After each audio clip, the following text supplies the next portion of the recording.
Good evening and welcome to the Dollar Dogs and Beer podcast. I am your host, Andrew, and joining me tonight is Jason and our special guest, Logan, who I used to work with down at the hospital. Logan, how you doing tonight, bud?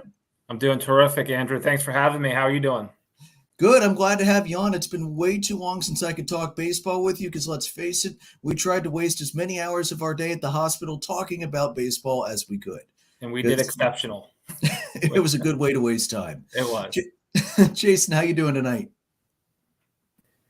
Yeah, I'm doing really good. I'm excited that we're finally at our division. And we have 3 out of the 5 teams represented. So I'm really excited to see what this discussion is like tonight.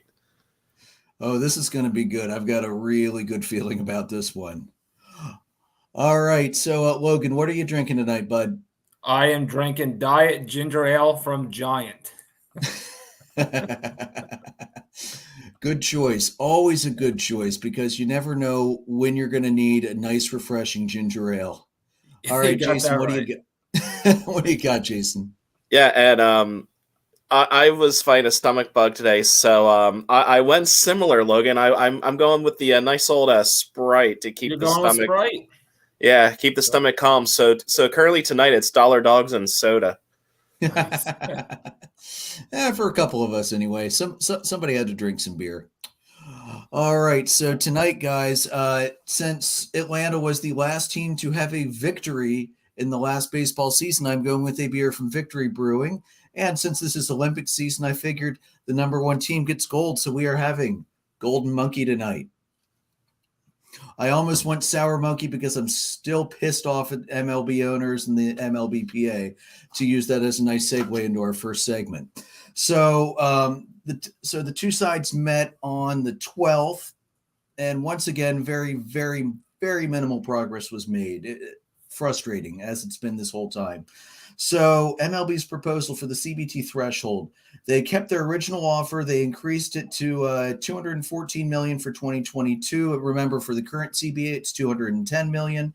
And then they bumped the increase by the end of the CBA, which would be 2026, from $220 million to $222 million. Toss up to Mr. Pillion. In arbitration, they don't want to move off the status quo for that. Same with revenue sharing. The minimum salaries they offered, they made 2 offers to the players. For 0 to 3 year players, they offered $615,000, $650,000, $700,000, and offered to increase that final year from $700,000 to $725,000. Or the new option is straight minimum of $630,000 the first year of the deal, with the ability for the teams to give raises as they see fit, which is something all the teams already do now. And in years 2 and 3 before the players hit arbitration. So again, what this is doing is it's suppressing the salaries so they can keep the salaries lower before the players hit arbitration. Now the jump to 630 would double the increase that the players received between the most recent of the 2 CBAs, but still way under what the union was looking for, which is that $775,000 mark. The pre-arbitration bonus pool, I'll give them this. They're moving up, but $5 million. They went from $10 million to $15 million. And they also offered a 6-person panel, 3 from the player side, 3 from the ownership side, to develop a mutually agreeable WAR statistic to allocate the funds. Essentially, top 30 players in WAR award winners, they would all be eligible for this bonus pool. In the area of service time manipulation, the league increased the incentive for teams to keep their best prospects in the majors by offering 2 draft picks within the players' first 3 years if they finish in the top 3 of Cy Young, Rookie of the Year, MVP. Previously, they had only offered 1 extra draft pick. So, like the Cubs with Chris Bryant, if they wouldn't have manipulated the service time, they would have gotten 3 draft picks out of it instead of, I guess they got 1, I believe. And under the new rules, they wouldn't have gotten any because he would have been 10 days short of being eligible. Looking at roster continuity, they want to limit the number of minor league options to 5 per season. So basically how many times you can send a guy up and down, which that's going to be more of an effect on the bullpens than anything else. And also, they also want to look at potentially limiting the number of minor league players in each organization. I had sent this out, Logan, I had sent this out earlier to Jason and Joe. MLB wants to limit the number of players in the minor league organizations. It's at Jason, correct me if I'm wrong, I think it's at 180 right now, and they want to potentially drop it all the way down to 150. So a lot of lost jobs for minor leaguers potentially. And then and Logan, this actually is directly because of the Mets. They're looking at the Kumar Rocker rule to let players submit a pre-draft physical, and if a team selects them, it's required to pay the player at least 75% of the slot value, and he can't be failed by a team in a post-draft physical, so you won't have that mess you had last year over, we're going to draft you, but now we don't want you because something looks funky in the physical. So more protection for the player there. Right. And so also draft and follow. They want to reinstitute a policy where a team can draft a guy, especially like a high school guy. And if he's not really ready to play Major League Baseball, they can send him off to junior college and maintain his rights. Kind of like what the NHL has with hockey players right now that go off to college, but their rights are still held by the NHL team that drafted them. Things that have been kept in an NBA-style draft lottery, elimination of draft pick compensation for free agents to try and help bring up the free agent market, an increase in the Rule 4 draft pool, universal DH, and then there's still a little bit of contention on expanded postseason. MLB still wants 14 teams. The MLBPA wants 12. As we saw from the NFL this year, more is not better. All right, Jason, I'm going to start with you on this one, bud. What do you think? I mean, they're trying for some progress, but it's clearly just not working. The thing that really bothers me is the fact that yesterday was supposed to be pitchers and catchers reporting, which is usually such a great day. Seeing the clips of the warming up, hearing the sound of the ball hitting the catcher's mitts, and we're really going to risk starting the season on time right now. And what it mainly is it's greed. And it's mostly on the MLB ownership side of things, which is kind of what we discussed last week. I mean, in my mind, nothing's really changed here. So I don't mind the universal DH. I don't mind increasing the rule, the draft pool, the NBA style draft lottery, things like that. I don't mind that. But I think MLB needs to bend more, and they're just not doing it. Yeah, I agree. Logan, what do you think? I think I agree with Jason. I think, you can tell that they're working on something, but the longer this goes, nobody wins. The fans don't win. MLB don't win. The players don't win. The cities don't win. All the vendors don't win. Like, there's just so many people left out. I think it goes beyond just the game. There's people's jobs, and I mean, it just snowballs. So whatever they got to do to get it done, get it done. And Logan, you bring up a really good point there, because this affects the local economy so much. Yep. This was my biggest contention about MLB moving the All-Star game out of Atlanta last year over the voter suppression law. I didn't mind the stance MLB took, but the problem was when they moved the All-Star game, they didn't hurt the people responsible for writing the law. They hurt the small businesses that were looking at a huge increase in revenue, and hotels that were looking for all those people coming in to see the game. There was so much that was lost, but what was lost by people that weren't affected one way or the other by this law. You got to think before you leap.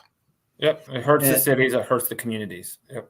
Yeah. Mm-hmm. And this has been the ongoing frustration. And I've said this every week so far, and I'm going to continue to say this. Joe is right. We need to lock them in the damn room and tell them they can't come out till this is done, because this is ridiculous. We have had months to work on this, even into last season. They should have been doing more work in the regular season last year, doing more meetings, trying to get more framework set, so we didn't have to get to the point where the owners would walk out the players. And honestly, at this point, if we're still this far, What we need to do is we need to do one more year under the old CBA while we keep hammering it out so we can get spring training started, so we can get players reported, so we can get the free agency going, because there's a ton of players still out there. We're going to talk about a bunch of them tonight. There's a ton of players still out there that we need to get signed. We need to get with teams. We need to get the visas done to get all these foreign players into the country. There is so much work that needs to be done to have opening day start on time and give the players enough time to get ramped up so we're not seeing injuries because the players pushing themselves too hard, too fast. Because we saw that in the shortened 2020 season when we essentially had 2 to 4 weeks of get ready, okay, let's go, and then start and stop and start and stop as we fought back and forth on what we're going to do. And that's the thing that makes me side more with the players right now is we need to remember it's not a strike. The players are not on strike. The players are physically locked out of their facilities by ownership. So this falls squarely on ownership. There's no reason to not institute the previous CBA for a year, which is something that they have the power to do in order to get this going. And there's no reason to keep the lockout in place. So it's not the players striking. It falls squarely on ownership. Yep. And I will continue to call it out as the owner's lockout every single time we talk about this, because that's what it is. We need to keep that in the forefront, because I am tired of seeing ownership trying to drag the players through the mud and make it look like this lockout is their fault when they are the ones that made the choice to lock the players out. Mm-hmm. Just ridiculous. Karen, on the point of beards, a lot of the players already do playoff beards, and Jason is allowed to try a beard. I don't think it's going to end well. No offense, Jason.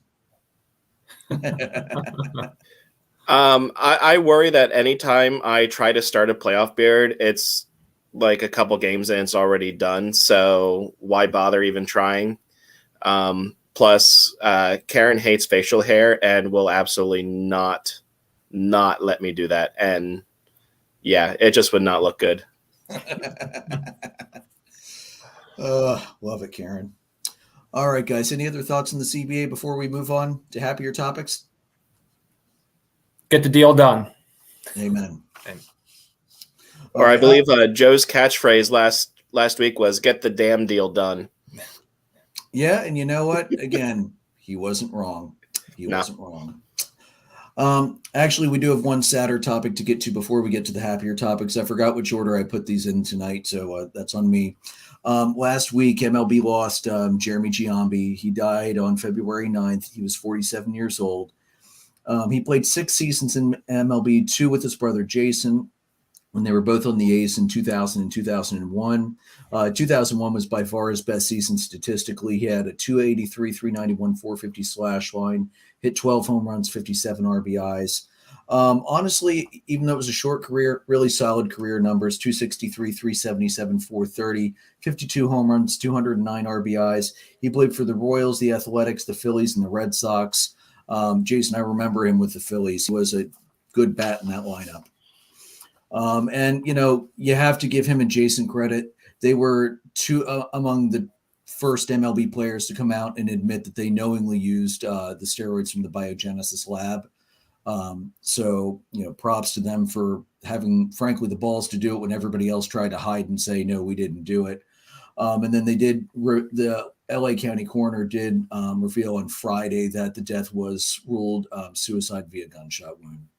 So, as I brought up last year when we were talking about the minor league player who tried to kill himself and laid in agony for hours, guys, if you're having thoughts like that, talk to somebody.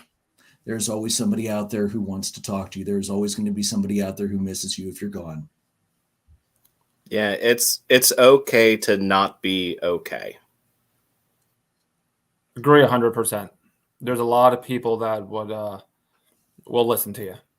Yeah. And a ton of people will listen without judgment. Exactly. Yeah. All right. So moving on, we're going to talk about quickly about the Tampa Bay Stadium issue. So I believe it was about 2 years ago, MLB had told Tampa they could start looking at a plan that would have them split time between Montreal and Tampa Bay once the lease at Tropicana Field expires in 2007. Well, a couple weeks ago, Manfred said no, because of course he did. Quote from Robert Manfred, they have been in a substantial period of uncertainty as to where they're going to play, which in turn dictates that economic outlook for the franchise. That's a bad thing. It's a bad thing for a business. It hampers the ability for the business to operate and the club to operate the most effective way. My hope is that Tampa, the officials in Tampa Bay, and the region and the Rays can work together to find a solution that'll keep a full season of baseball in Tampa. We think Tampa is a major league market, and we want to find a solution that makes the clubs economically viable in that market. I think some of the comments from the civic leaders in the region have also been encouraging. And now, to Manfred's credit, the principal owner, Stuart Sternberg, has said that he doesn't have any plans to either sell the franchise or relocate the franchise permanently. So he does want to keep them local. This has been it's been known basically since the first day of the Rays' existence that stadium sucks. The average attendance for the Rays last year, guys, 9,500 fans, which was 28th in the majors, ahead of only Miami. And let's face it, nobody goes to see Miami play. And Oakland, who also has stadium issues that need to be resolved as well, because they are in a years outdated, terrible stadium. Jason, what do you think? Do you think there's going to be a deal done to keep them in Tampa, or do you think they're eventually going to be forced to move because nothing gets done locally for a new stadium? Yeah, I go back and forth on that. My initial thoughts here with Manfred saying that Tampa's a major league market. Florida's not a major league baseball market itself. Look, the Marlins got that brand new ballpark, that has the retractable bagel-like roof, so that their fans could be indoors and not have to sit in the sun, because that was apparently the reason why people weren't going to Marlins games. Well, the results are in, and that was a lie, according to Mari. So I think it's one where Florida itself just isn't receptive to baseball. My wife and I went to a game on our honeymoon, and she's right. The neatest things about that were seeing the catwalks in person, and they have a Stingray touch tank out in center field. You get like 5 minutes. It's free to do, but you get like 5 minutes to pet stingrays in a tank. And otherwise, it's an absolute dump. Tickets are super cheap, though. I mean, it was $20 for us to be like 15 rows behind the home dugout, and the only reason they were that high is the Yankees were in town. So, Tampa need to get it together if they truly want the Rays to stay. If they don't get a new ballpark, that team's moving. Yeah, and they should. I'm still to this day shocked that your wife didn't try to take one of the Rays out of the tank and run away with it in her purse. Logan, what do you think? I think it comes down to the bottom dollar. If they're averaging 9,000 tickets a night, how long can they possibly keep the team in that city? I mean, major league market, and yet no money coming in. Right. It comes down minor league teams get more attendance than that. The Barnstormers get more attendance than that when the Revolution are in town. Mm-hmm. When the Revolution are in town, I'll give you that. You change that part. But I mean, even look like the Hershey Bears. They average like 9,000 to 10,000 a game. So yeah, I mean, different sport, but still minor league. Yeah. Karen, I'm not surprised that you can either confirm nor deny that. That does not surprise me in the slightest.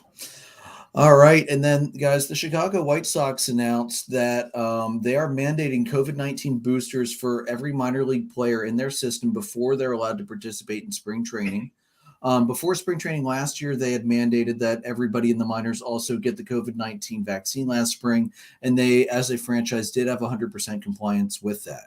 So I personally, I think it's a great move. There's no downside to it whatsoever.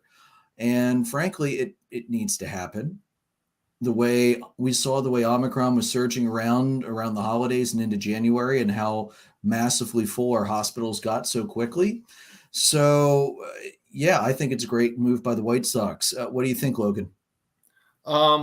Working in healthcare, we've clearly seen the surges of what COVID can do. We've seen, the horrible things that it can do. I think it comes down to, like private businesses have the right to implement any policies they may or may not want to do. So I put it in the hands of the ownership of whomever. Yeah. Jason? Yeah, I'm not going to get political here just because it's, more of a baseball podcast, but I think it's absolutely impressive that with that mandate, they had 100% compliance. That's typically unheard of with mandates like that. So, I mean, props to the players for doing that, and it clearly worked. I personally am vaccinated and boosted, so I trust in that science and things like that. So I mean, and I was disappointed with just how few players on the Phillies were vaccinated, which ended up costing them some games, really. But it's impressive that they had that 100% compliance. So nicely done. And, as we pointed out last year, Jason, by the end, as close as that got, those couple games that they had to lose when they lost, quarter of the roster to COVID, that, it might not have come down to the Braves series. It may have gone all the way to the end of September. So, I honestly, again, I work in healthcare. I am boosted. I actually had my vaccine far earlier than most because of where I work in our hospital. And I have been looking at the data throughout, and I can tell you for a fact that when people have to be admitted with COVID, the vast majority are unvaccinated. When they have to go to the ICU, again, the vast majority are unvaccinated. And when they have to get intubated, again, mostly unvaccinated, probably 9-1, 9.5-1. The numbers are there, folks. That's all I'm going to say. All right, so guys, let's finally get into some actual NL East baseball. Let's get started as we've been doing from worst to first. We will start off with the Washington Nationals, who, thanks to some horrible injuries to their pitching staff, ended the year at 65-97 after they sold off everything that had a slight amount of talent that was not named Juan Soto or Steven Strasburg. So here's what was left over after all and Josh Bell. Here's what was left over after the chips hit the floor. You got Keibert Ruiz catching. You've got Josh Bell at first. New acquisition, Cesar Hernandez at second. Alcides Escobar at third. Luis Garcia at short. Carter Kieboom as a utility guy. I still love his what a great last name for a baseball player with Kieboom. Outfield, you've got Yadiel Hernandez, Lane Thomas, and Juan Soto. In the starting rotation, you've got Steven Strasburg when he can stay healthy, Josiah Gray, Patrick Corbin, Joe Ross, Eric Fetty. Kyle Finnegan remains the closer along with Tanner Rainey at this point. And then a whole bunch of guys you probably never really heard much of, like Mason Thompson, Patrick Murphy. Well, actually, I have heard of Patrick Murphy, but not the same guy. That was my class president at Warwick High School. Love you, Pat. And Will Harris, Andres Machado, Austin Voth. So the Nationals have not made many moves so far. Like I said, Cesar Hernandez, they made a couple waiver claims. Really, the Nationals have, I think they're going to continue to slow play it. They're going to keep working on this youth movement with all the prospects they brought in last year, especially when they traded Scherzer and Trey Turner out to the Dodgers.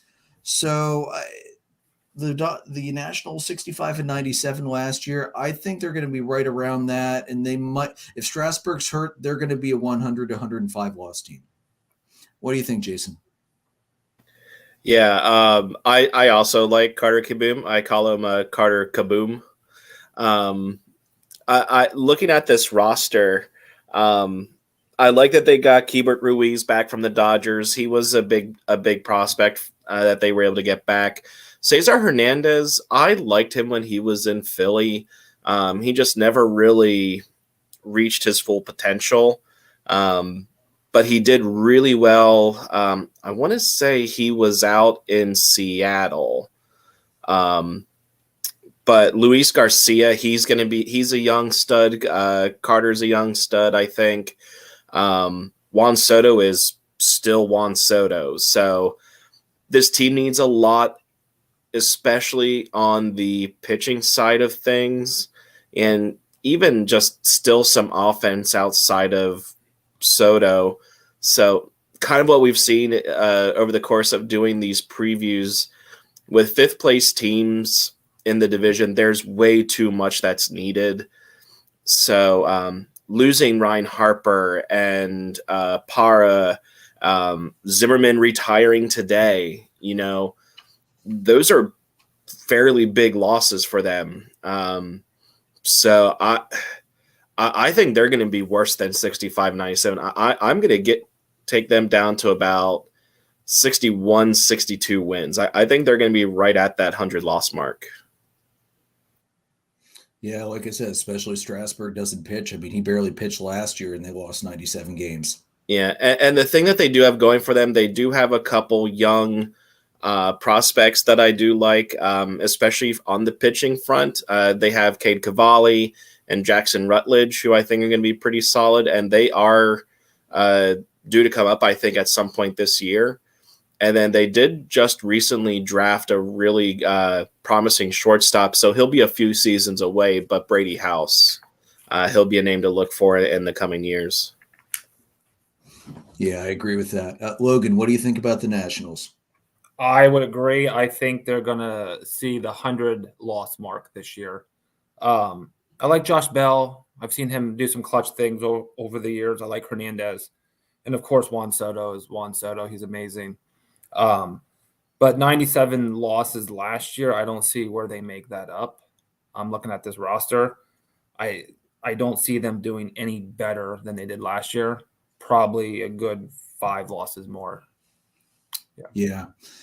And, here's the thing. I could tell you when we were talking about Detroit a few weeks ago, I could tell you I saw a lot of their top prospects in AA when I was at that Senators game. Mm-hmm. I didn't see a lot of good prospects left in the pipeline when I was at that Nationals game because it was after the trade, or at that Senators game because it was after the trade deadline, and anybody worth anything had been pulled up to AAA because AAA had been pulled up to majors to fill those holes. Mm-hmm. Down in the very, very low portion of their prospect line, like rookie ball, single A, yeah, there's some talent there, but that talent's a couple of years out. Yeah. So I think the Nationals are going to be looking at a more extended rebuild time than perhaps they might have initially thought they were. The tank's just empty there, guys. They've got a lot of waiting to do with these young guys, and there's just nothing on this roster that scares me outside of Strasburg and Soto. Looking at Joe's notes, he also said doesn't see the Nationals making too many improvements, win-wise, too many holes. Yeah. So, I would. Joe didn't give us win totals, but I would imagine he's probably thinking about the same as all of us on this one. Yeah. And the thing I'm really curious to see is Eric Fetty going to make a step forward for them, because Jason, you and I got to watch him pitch a ton at the end of the year last year because of how they stacked the schedule. And he had games where he would look absolutely brilliant for 2, 3, 4 innings and then fall apart. And then he had games where he would get shelled and look like he had no idea where his fastball was going. He's got a lot of potential. Are we going to see a step forward from him this year? Because the Nationals need him to take a step forward. They need him to be more of a 3-4 guy than a 4-5 guy. Yeah, it's hard to say just because of how inconsistent he was last year. It's what they need. But again, you kind of have to look at it from the other side of the game now too. Will he even be getting the run support to even be effective? And I don't know that the offense is even there outside of a couple people. You mean outside of almost MVP Juan Soto? Yeah, and kind of what Logan said, Josh Bell, Yeah. He has had a decent career. It's really unfortunate that both of those players are stuck on what's going to be a bad team. I especially feel for Juan Soto. I mean, granted, he got a World Series a couple years ago, but that's just not going to be a good team to be on. Well, and he wants to be the face of the franchise, especially now that Ryan Zimmerman retired. I mean, it was already pretty obvious that that's the direction everything was going, but they weren't there yet. And now with Zimmerman gone and probably having his number retired at some point this year, I would imagine,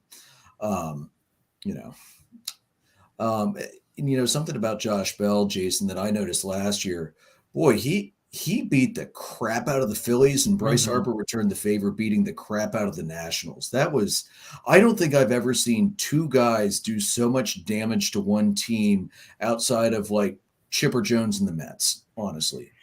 That was absolutely insane last year. Sorry, Logan, I couldn't help myself. No, it's okay. That's all right. If I wake up at 3:00 with a nightmare, it's okay. Yeah, and as you were saying that, I'm sorry, Logan, I was thinking of Pat Burrell against the Mets too. Pat Burrell hit him, yeah. I remember when he would say, he'd be in a slump and he would ask when they're playing the Mets next. Yeah. And every time, pretty bad too. Oh man, and every time he would just kill the Mets. Yeah. Yeah. Honestly, it was like watching a race. Who would kill the Mets pitching more, Chipper or Burrell? Because no matter how bad the rest of those, to be fair, the Braves weren't bad until Chipper was in his waning years. But no matter how bad the surrounding cast was, the two of them would always come through against the Mets. Yeah, it was so predictable. And the thing with Burrell, it wasn't even the rest of the Mets, the whole of the Mets pitching staff. It was mainly Billy Wagner that he somehow just crushed. Yeah. And there weren't many players who could do that. Nope. The old days. I mean, honestly, Wagner's dominance is almost like Josh Hader's dominance today. There are only a couple guys who can touch him up. And from the left-handed side especially, it's pretty much only Freddie Freeman. There are no other left-handed hitters who can touch Josh Hader.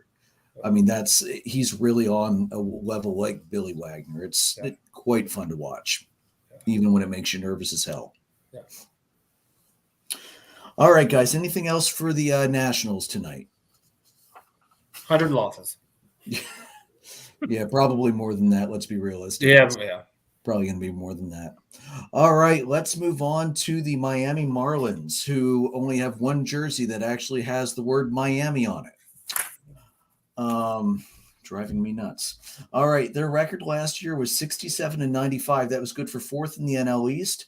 Now, the Marlins have already made some moves in the offseason. They picked up Jacob Stallings, and that was a trade from Pittsburgh. And Stallings is a rock behind home plate. That's a great pickup. Alex Jackson, who the Braves sent to get Duvall back last year, has already dropped to third on the depth chart. So seems like Atlanta did a good job selling him when his value was at its peak. First base, you got Jesus Aguilar. You've got the always fun to watch Jazz Chisholm Jr. at second. New acquisition Joey Wendell at third. Miguel Rojas at short. John Barrett, still the I can play anywhere you need me to guy. And the outfield, you got Jesus Sanchez, Brian De La Cruz, and another new pickup with Avisel Garcia. Starting pitching, you've got Sandy Alcantara, Trevor Rogers, Pablo Lopez, Eliezer Hernandez, and Jesus Luzardo. The bullpen still basically a colander used to drain water out of pasta with Dylan Fordo, Anthony Bender, Anthony Bass, Richard Blyer, Zach Pop, and Stephen Okert. Picking up Miguel Rojas' option for 5.5. Great move by the Marlins. Honestly, he's a solid guy for them. I like this. I like the additions they've made. I'm really mad that Alcantara is still there and hasn't been dealt somewhere else yet. Because I hate facing the guy so much. Even when you hit him, you feel like you didn't hit him. They were 67-95 last year. I think they're going to be a little better. I don't think significantly. I'm thinking like 70, 72 wins. But I think they've added enough offensive pieces now that they're not going to have to rely on small ball and running just to score runs. Jason, I'll let you lead off with this one because Logan's leading off next time. Oh, very good. Yeah, sounds good. So I like the Marlins, like the way that they're starting to look, and especially as I look to their future. As long as they don't go into another fire sale mode, the future is looking not so bad for the Marlins. Stallings is a good get. Jazz Chisholm Jr. is a budding superstar. Same with Sandy Alcantara. And their biggest struggle, I think, at the moment is going to be maybe just a little bit of offense, but mainly the relief pitching core. I think that they're going to be decent. I think they'll probably stay in the fourth spot in the division. But I'm looking at their future, and it's looking good. Pitchers, they have Max Meyer, they have Sixto Sanchez, who they got from Philly in the JT Realmuto deal. Those two are going to be really solid, I think. I know a lot of people are high on them. And then you look to some offense and the outfield. A name to watch for this year is going to be J.J. Bleday. He is going to be really good, I think. And even like looking down into the future, shortstop, they have a young stud named Jose Salas, who I know people are high on. And there's one other name that I'm trying to think of. I think Victor Mesa is another name. Yiddy Cappy, I love that name. Another shortstop potential in 2024. Victor Mesa, an outfielder around 2023. And they actually just had a really good draft pick in Cody Morissette. He's going to be a few seasons away, but he's going to be an infielder as well. So future's looking good for the Marlins. I like some of the additions they've already done. So I'm going to take them fourth in the division still, but they're definitely going to be improved. I'm going to go about like 73 wins this year. All right. Logan, what do you think? I like this Marlins team. I mean, I don't think they're going to finish top 2, top 3 in the division. I would probably agree with Jason. I would say they'll probably stay in fourth. Win totals, I think they're going to be in the 70s as well. There's some nice young ball players in there. They made some improvements. Come September, if maybe the Mets are in a wild card hunt, I do not want to see these guys on the schedule. Yeah. So, I mean, I don't think they're going to wow anybody, but I think they're going to be competitive. I think they're going to be scrappy, and I think they'll be in it. Not in it as far as like the standings, but they'll be in every game and competitive. Yeah, Jason and I, Logan, last year talked about this continuously. We hate it when the Marlins are coming up. Yeah. Because it's a series we should win, but the Marlins just have a way. Yes, they do. Of playing up to their competition and beating down on the top teams in the division. And they do it every freaking year. Mm-hmm. Yep. No matter what their record is, they have a culture of winning. Even when they don't win, they have that attitude and that culture of winning. Mm-hmm. Well, I mean, let's remember, until 2020, they were the only team in MLB history to never lose a playoff series. Yep.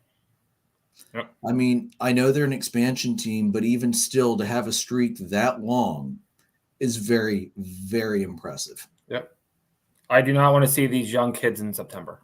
No, especially when they have September roster call-ups and they bring all these young guys up, and we're all going to be going, oh, shit.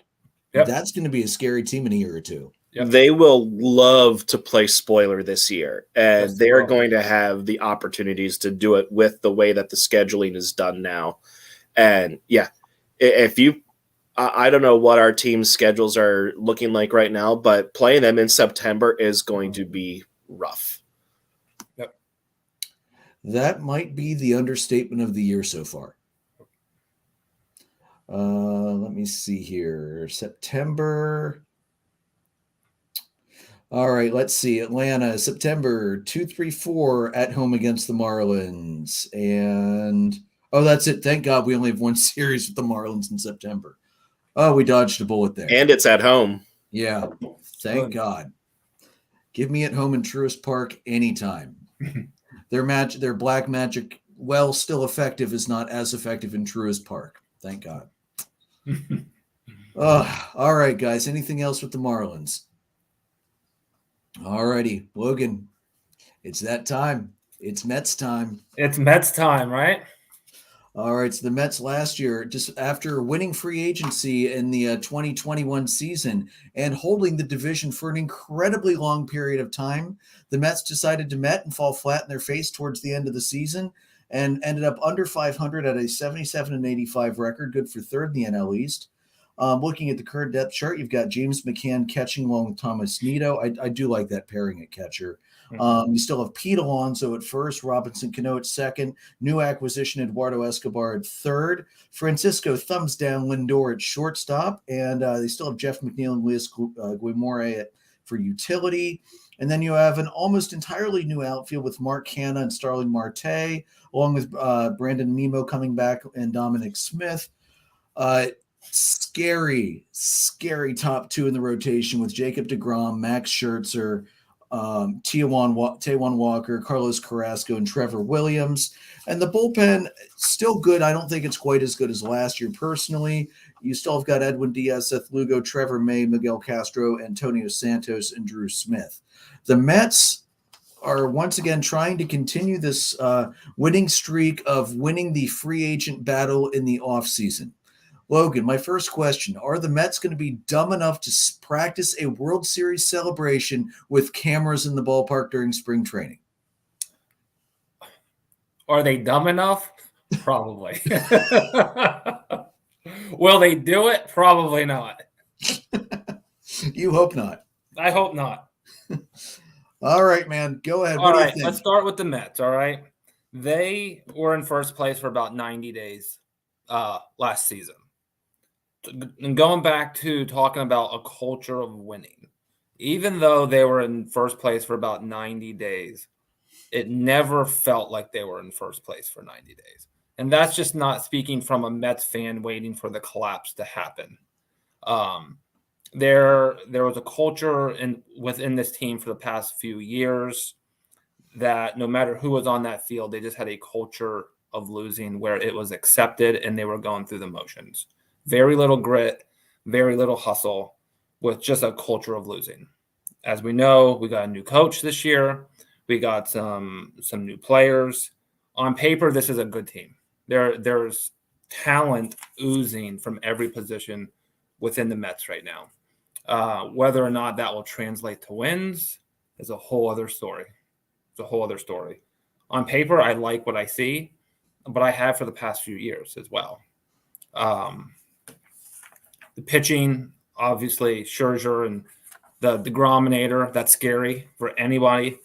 The Mets have a solid bullpen. I agree with you, Andrew. I don't think it's as strong as years past. I like this team. I'm curious to see what new coaching can do to it. Yeah, good thoughts. Jason, what do you think? Yeah, I think Logan knocked it out of the park there. If I were to look at the current rosters for this division, it would be silly to not take the Mets as the division leaders, as the division favorites. It depends on where other pieces may fall into place, once free agency and signings are allowed to happen again. But Mark Hanna, Starling Marte, I was really upset when the Mets got Starling Marte because I was wanting him in Philly, knowing that they needed a center fielder, knowing that they were losing McCutchen in left most likely. I really wanted Marte to come to Philly. Max Scherzer, that is a huge get for the Mets to put him behind DeGrom. Like, Scherzer may not even be your number one starter. That is crazy to think about. Now for DeGrom, it's going to be a matter of his health, I think. But that I don't want. I wish that the Mets were not in the division right now, because that team is going to be scary good, especially if they get to that culture of winning. Which I agree, Logan. I think having a new manager, and even like front office and things like that, that is focusing on winning and spending to win, is going to make a difference here. Looking at prospects, the Mets are kind of in win now mode.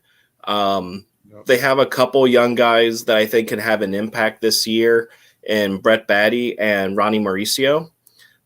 I see Francisco Alvarez listed here as their top prospect.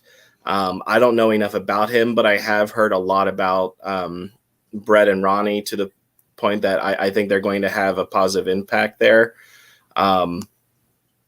Yeah, right now this team, if I have to pick one spot of them to need to improve, it'll probably be the relief core, which even that is still just kind of being a little picky. Mets right now, I think, would be my division favorites, and I'm going to give them a big jump. I'm going to take them to like 88, 89 wins with the way that looks on paper. Yeah, I agree with that. And, the Mets pipeline could be deeper if they hadn't been suckered by the Cubs at the trade deadline last year to give up Pete Crow Armstrong, because that dude's going to be a stud. Yeah. So definitely not. I definitely don't think the Mets should have made that trade. I think Javi Baez was absolutely the wrong guy for the kind of culture they were trying to build. And actually, he acted like an anchor towards the culture of that, with the whole thumbs down crap and complaining about this, complaining about that. Although Joe, who's not here tonight, Logan, he was overjoyed by that trade more than I think all of the others put together. I think that was his favorite trade, because not only did he get to see Javi go, he got to see a fantastic prospect come back, and he got to have the last laugh not watching his team pay $1 million per strikeout for a season. Right. Yeah. PCA in that deal was absolutely the best thing for the Cubs, and the worst thing for the Mets there. Especially, I understand wanting to try and go for it, get a another infielder and another bat, but if I don't know, it just didn't make sense to me at the time, especially when you have a guy like a kid like Ronnie Mauricio potentially coming up. You're giving up another solid prospect in PCA for half a year of Javi Baez. It just didn't make sense. But again, let's keep one thing in mind, Jason. They were the division leaders at the time. And when you're the division leaders, you can't sit on your laurels if you have perceived faults, which the Mets most certainly did at that point last year. Because as we observed all of last season, the Mets had no offense when they needed to have offense. Yep. Yeah, the Mets were in first place for 90 days by default. At that time of the season, the Braves didn't find their stride yet. The Phillies didn't find their stride. They were in first place by default. I think good teams find ways to win. Bad teams find ways to lose. And looking at the Mets record of 77 and 85, I can't tell you how many games where I would scratch my head and go, wow, they found a new way to lose tonight. Like ways that you can't even think. And like this discussion we'll move up to the Phillies and have that discussion too, because I've seen a couple of those losses last year where it's like you literally have to be creative to lose that way. Yeah, but Logan, unlike the Mets, the Phillies had essentially a patchworked bullpen last year, and they've had for the last 5 years at least. Yeah. Whereas the Mets at least had a bullpen to hold leads when they could manage it. Right. Yeah. And the other big thing with me, Logan, you've got one of the greatest pitchers to play the game playing right now in Jacob deGrom, and he's got to provide his own offense almost every start. Now, he won't get a chance to do that next year, this year with universal DH, but You got to feel for the guy. I mean, You do. Logan, I know you listen to us periodically. We coined the term "getting DeGrommed" because of how many times it happened to Jacob DeGrom, where he would pitch phenomenally, and the offense would be like, "Oh, we were supposed to play today? Yeah. Really? You sure? feel bad. I don't think we were supposed to play today." Start feeling bad for the guy. Yeah, You really do. you do. And there weren't many guys who hit him last year. He gave up what, 3 home runs in his incredibly short season, something like that. Something like that. It wasn't many. I know Austin Riley was one of them, just because I happened to be watching the game because I was trying to take notes for the next show for the podcast. But I loved watching him when he pitches because the dude is just so good. It's just good for the game. He's good for the game. Yeah. Let me see. 6 home runs. He gave up 6 home runs last year. He walked 11 batters last year, 11 earned runs, and struck out 146 in 92 innings. It sounds like a misprint. It does. It does. Or it sounds like you were in a video game where you set the pitcher's level to rookie and the opposing team's other team, other than their hitting, to like Hall of Fame mode. Yeah. Like it shouldn't be like that. Right.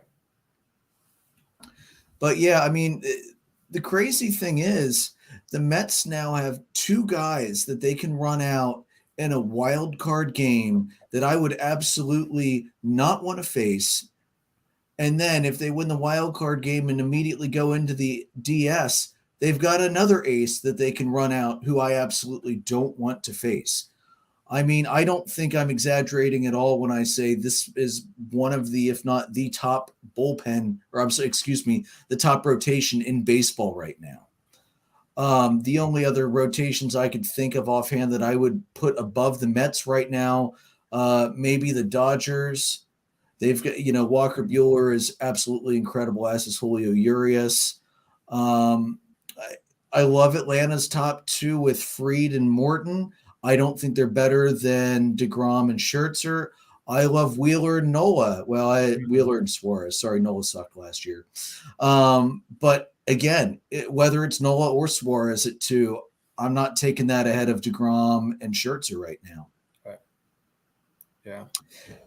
I got to tell you guys, it's going to be a rough year as a hitter in the NL East with the rotations that the top 3 teams have. Yeah. It's going to be really fun to watch too. Mm-hmm. I agree. All right, guys. Anything else for the Mets before we move on to the Phillies?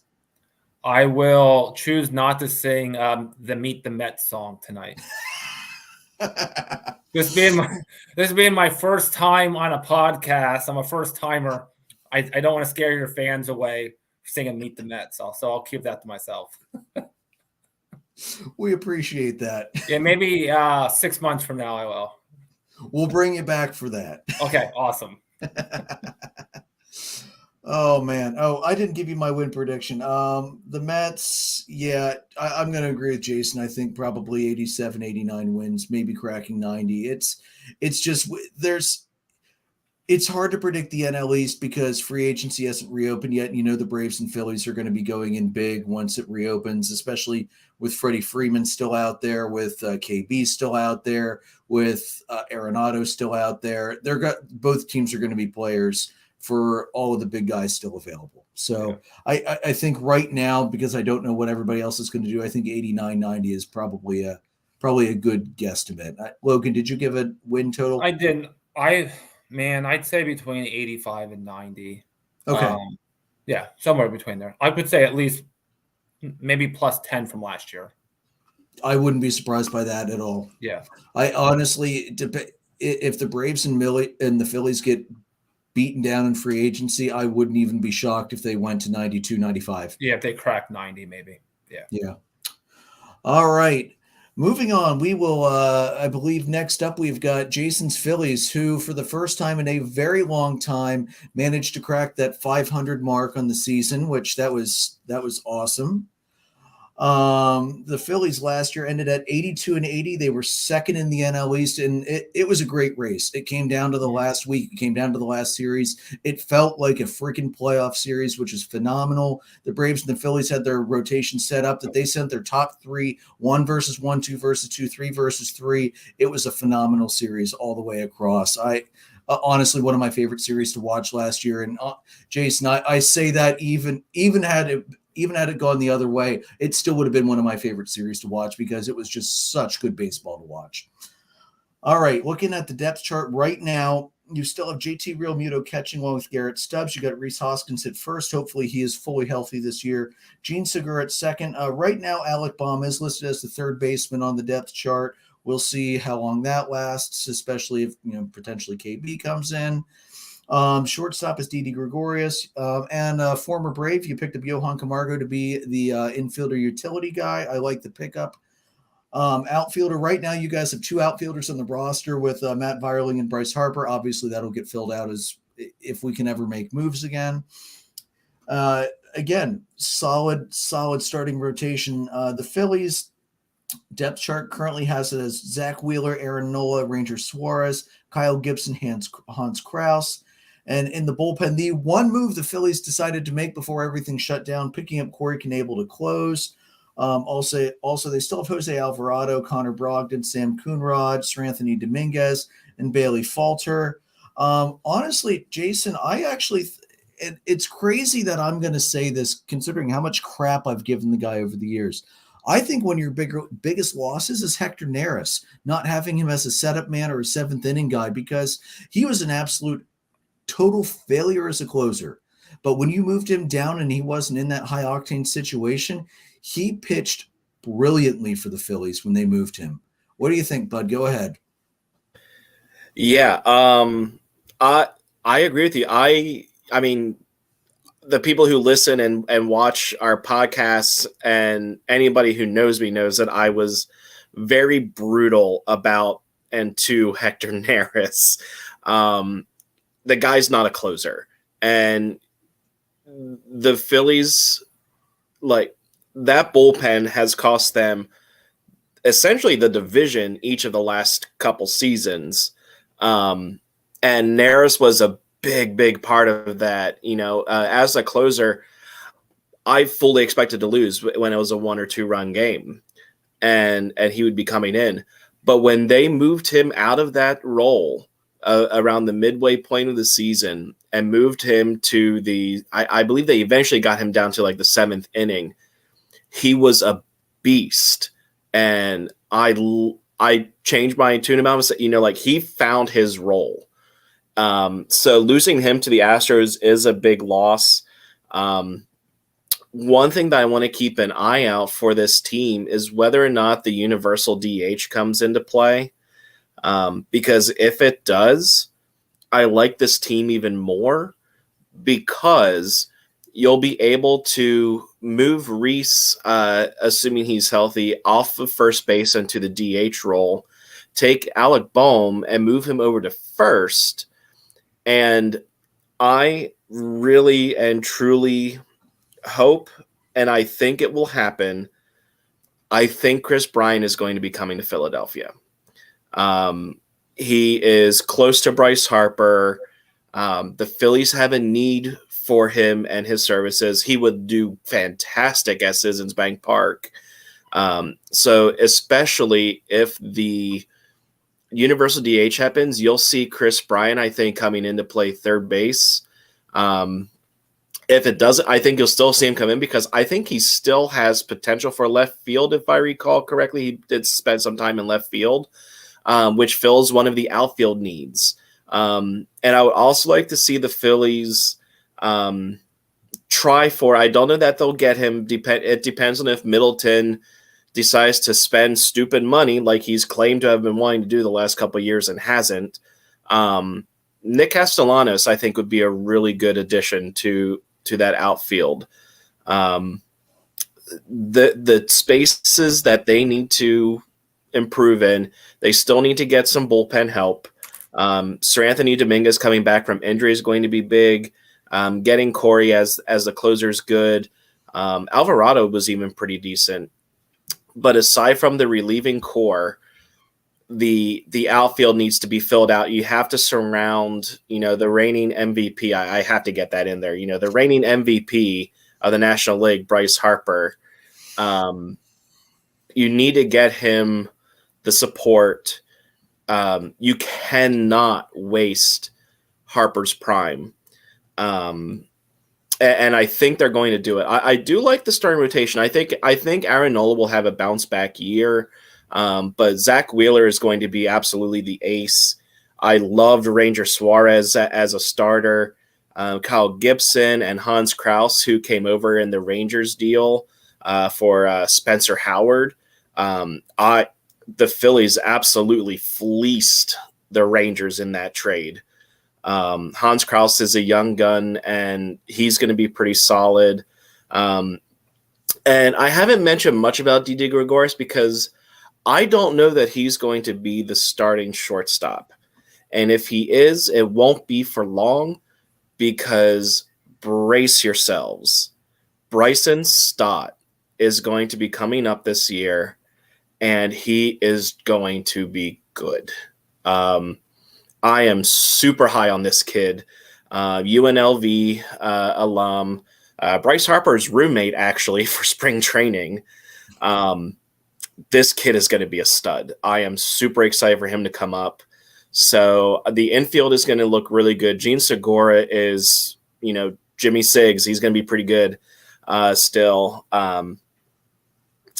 So fix some of the outfield. Get Chris Bryant in to help out with that, which, I truly think they're going to do that because the other potential would be, who did we say just came off the books? Was it Story? I think I believe it's Trevor Story. Yeah, because Arenado is with the Cards. So if they do not get Chris Bryant, look for the Phillies to try heavily for Trevor Story. I think one of those two are going to land up in Philadelphia.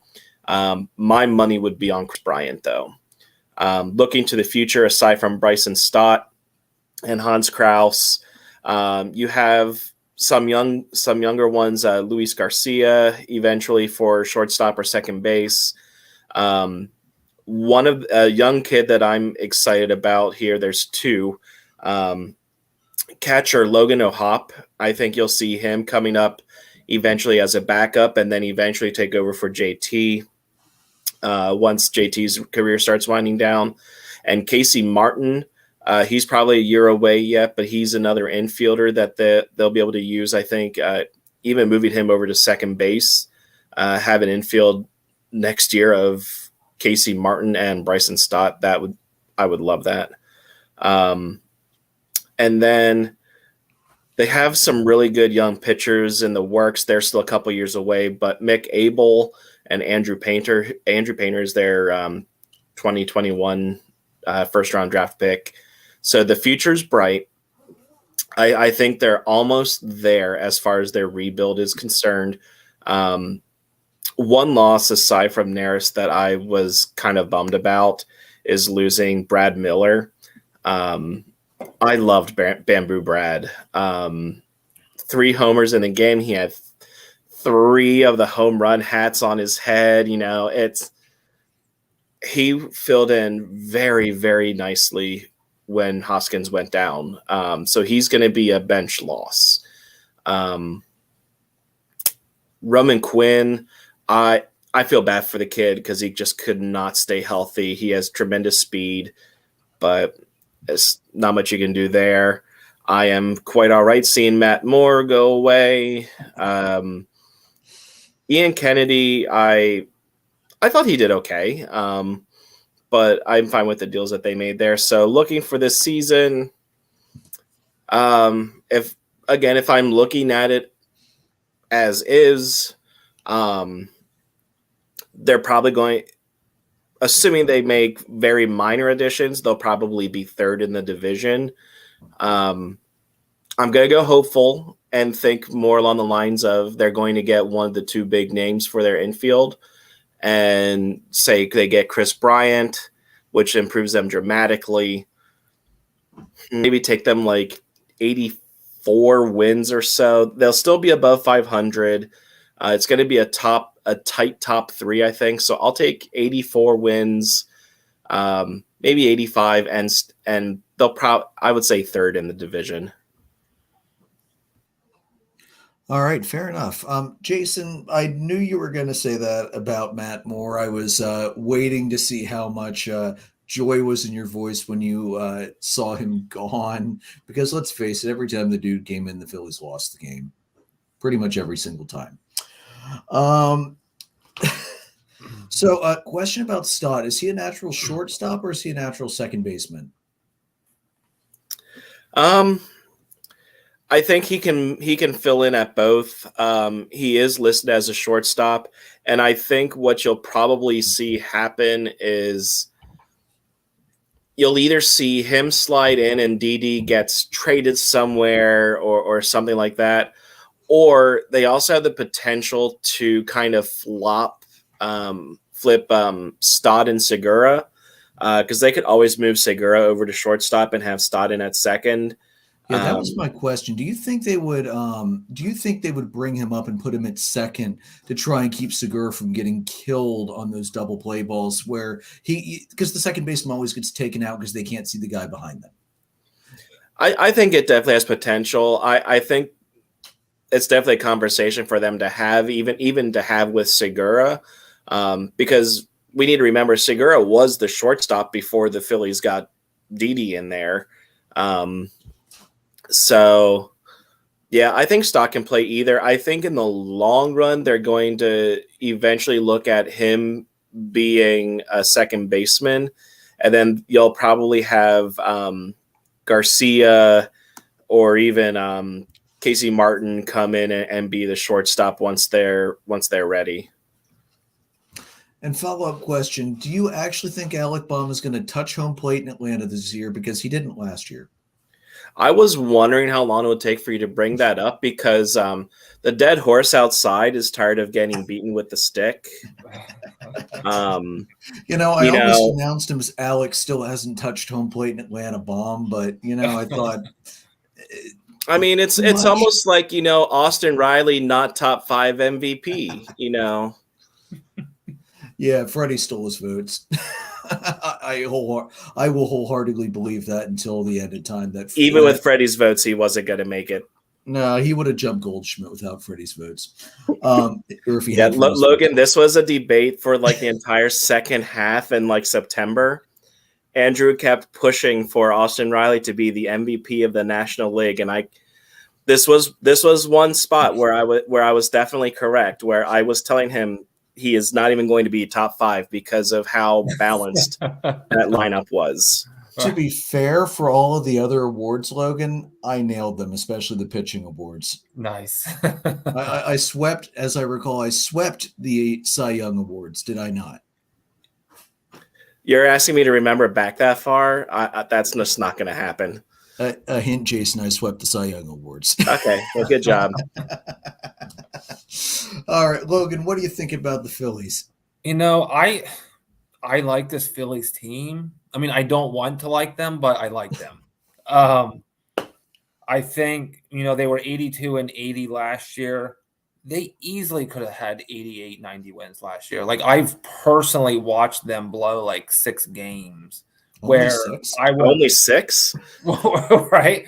I mean, when I would just turn on the TV and, they have that one, and then I brush my teeth or grab a sandwich, and then they lost it. So they easily could have had like 86, 88, maybe 90 wins last year. I like this Philly team. I mean, if they were to get like a Chris Bryant, if the Mets or Braves have some injuries, I don't know if they're going to be third. Like I might move them up to second, maybe. I think it's the Braves division until the Mets or like the Phillies like take it from them.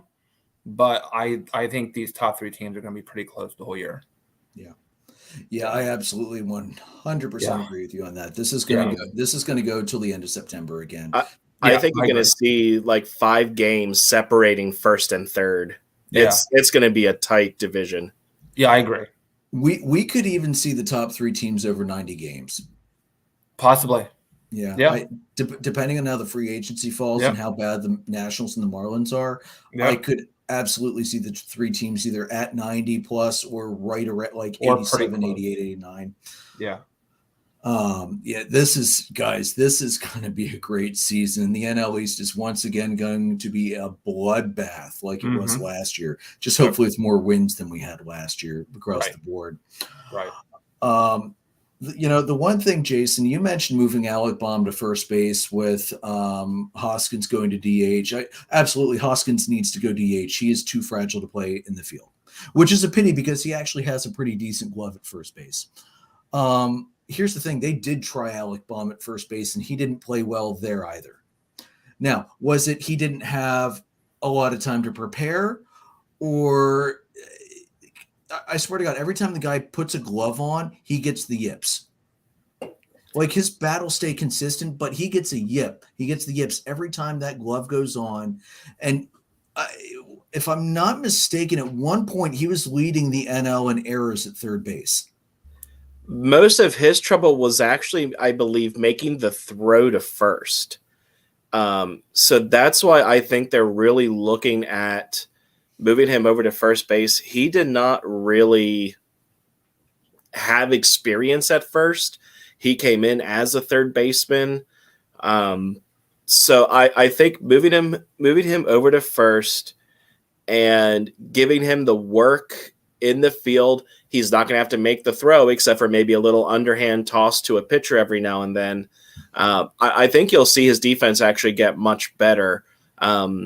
Aside from his defense, like they definitely needed to work on his bat. There was something about his stance or his swing that he just really got into a funk last year. Kind of that sophomore slump that we sometimes see.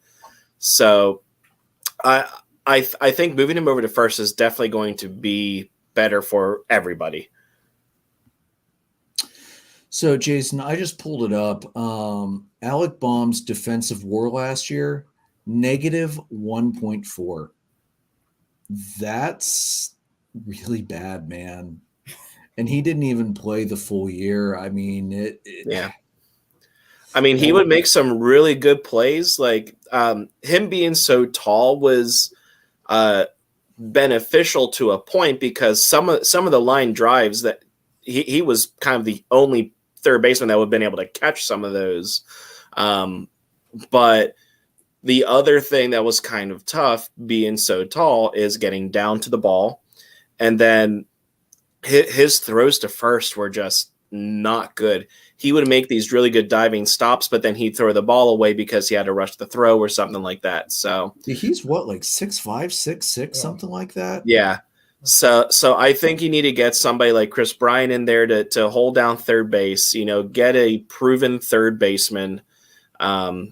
Now this is going to be dependent on the universal DH, which it sounds like both the MLBPA and MLB are going to do. It sounds like that's the one thing that they're agreeing on is that there will be universal DH. So if that does happen, I truly think you'll see somebody like Chris Bryant come in to hold down the hot corner and move Baum over to first so that Hoskins can just focus on hitting the ball. Yeah, although, I have to wonder because Chipper Jones famously said many times he hated when Bobby would put him at the DH when they would go to the American League parks because he couldn't go out in the field and forget about that last bat and clear his brain. So the DH, yes, it's good for the durability. You might actually see the hitting dip just slightly simply because of something somatic like that. But as good of a hitter as Hoskins is, I don't see that being a major problem in the long run. And God forbid, keep him out of the field. That guy got hurt so much last year. And probably a lot of that was because he was trying to catch horrible baseballs thrown by Alec Baum that were, plus or minus 10 feet on either side of the bag and up as well. And the other thing, Jason, I really hope for your sake that Stott's able to come up fairly quickly. Didi is not good at shortstop in the field anymore. He used to be at least average to above average shortstop. He's not anymore. His speed's not what it used to be. His arm's not what it used to be. His bat's still pretty good, and he still has great walk-up music. I'll give him both. Well, Jason, you definitely have not seen as much of Didi Gregorius bat over the last year like I have then. He was under the Mendoza line for most of, if not the entire last season. I take that back. His bat sucks. Yeah. But you know what I mean? That's such a hole out there at shortstop. I mean, your entire infield defense last year was bad. The right side was definitely better than the left side because Segura is still a competent fielder. Hoskins is what he is at first base. The best defensive first baseman in the division last year was Freddie Freeman with Pete Alonso close behind him. Mm-hmm. Let's be honest there. Hoskins was good. He wasn't great. And Hoskins is an average fielder for first base. I have no problem with his defense. I have no problem with his defense. His trouble last year was he was having a really good season and got hurt. Yeah. I think if he can stay healthy this year, he'll have a good year. Like he was on pace to have 30 plus home runs. So I think the left side of the infield is definitely where they need to improve. And I think that's why you're going to I think Stott's going to fight for the starting job in spring training. I truly believe that. I think Stott is going to fight for the major league club with Didi. And again, I also, this is also probably more hopefulness than anything, but everything's lining up for Chris Bryant to come to Philadelphia. I know it's your dream, man. I do know that. Hoskins, he had 2/3 of what I think we can call a Chipper Jones season. He was shooting for the 30 home runs, the 100 RBIs. He wasn't close to the 300 average, though, because that was a Chipper standard season was 300, 100. Mm-hmm. So, Chris Bryant, that would be a huge pick. Let's face it, the Phillies need to get either Bryant or they need to get Arenado. They need to get one of the two. I'm sorry, Story. I don't know why I keep saying Arenado, but you know who I mean. They need to get one of the two because they need the glove upgrade. They need the extra bat.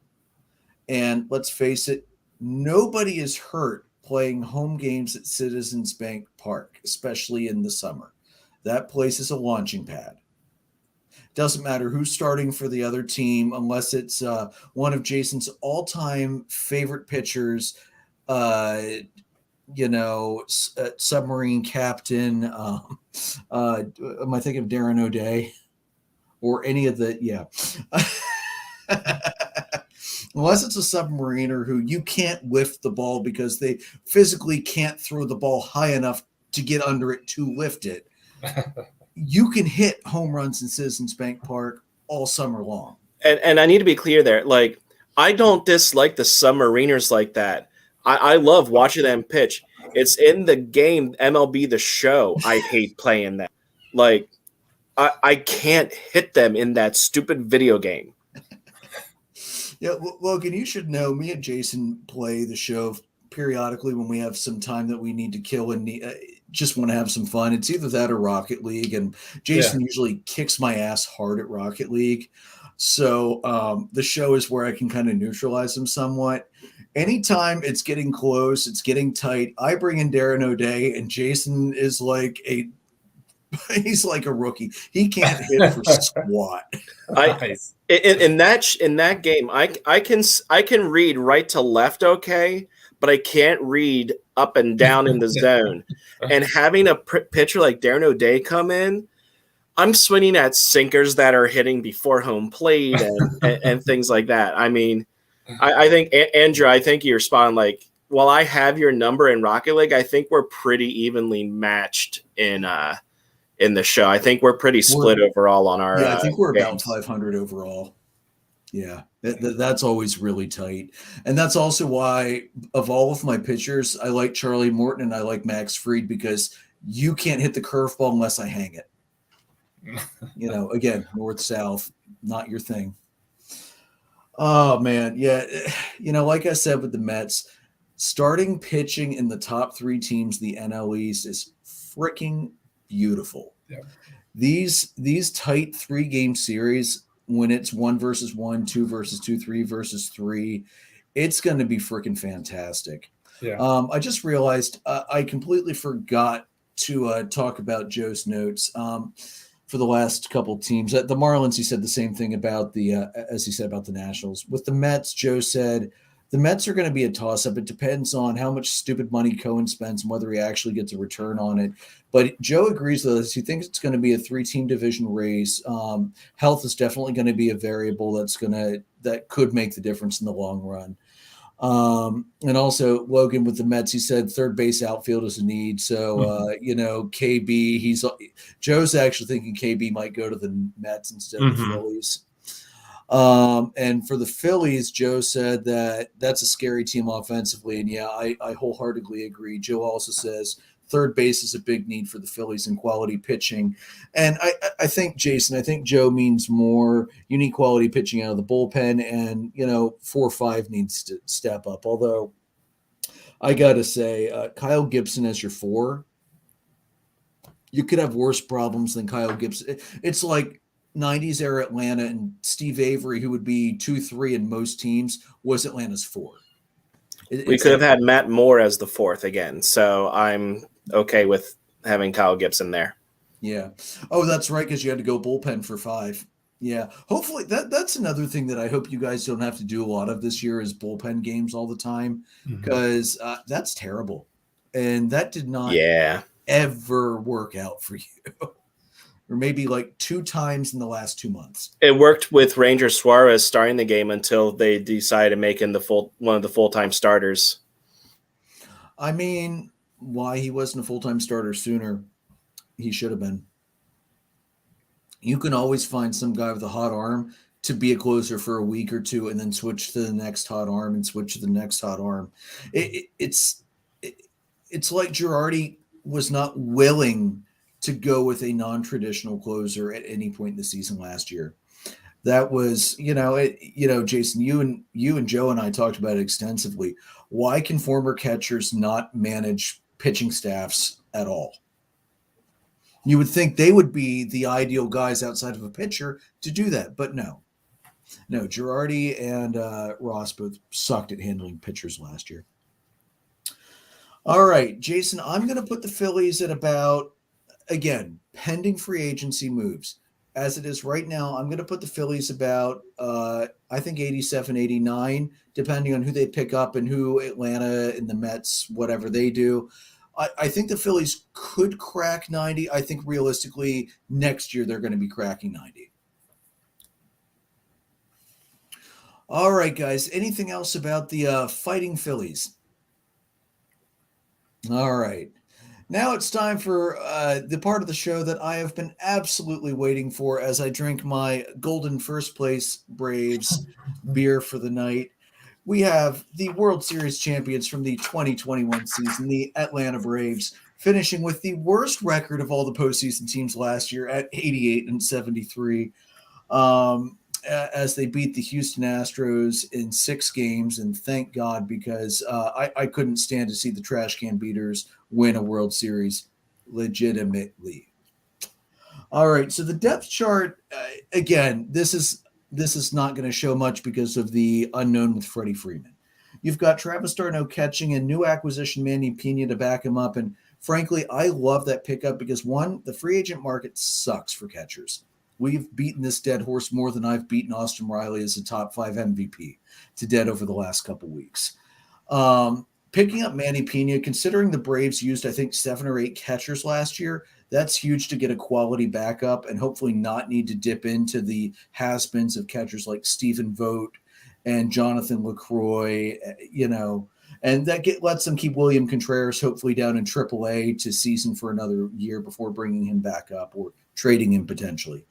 First base right now, because that's undecided, is Orlando Arcia. Ozzie Albies at second, Austin Riley at third, Dansby Swanson at shortstop. The outfield right now is looking like Marcell Ozuna, Ronald Acuna Jr., Adam Duvall, and Christian Pache. Pitching wise, again, you got another scary rotation for the top three. You got Charlie Morton, you've got Max Fried, you've got Ian Anderson, and then rounding it out, right now the Braves have Huascar Yanoa at 4, Tucker Davidson at 5. In the bullpen, you've got Will Smith, you've got Kevin Joseph, who they no, I'm sorry, he wasn't a pickup. You still have Luke Jackson. You've got Tyler Nutsack Matzik, who should have frankly been the World Series MVP. As much as I love what Soler did, Matzik did everything the Braves needed last postseason, keeping them in every single series by just coming in and shutting everybody down, along with A.J. Minter, Dylan Lee, and then Jay Jackson, who they got from San Francisco for a player to be named later. I like that acquisition to shore up the bottom end of the bullpen. Plus, they've got a ton of guys in the minors that are ready to come up. We saw a lot of them come up last year. One of the guys they lost that I really, pitching wise, that I really hope they consider bringing back, not Drew Smiley. I hope I never see him in a Braves uniform again.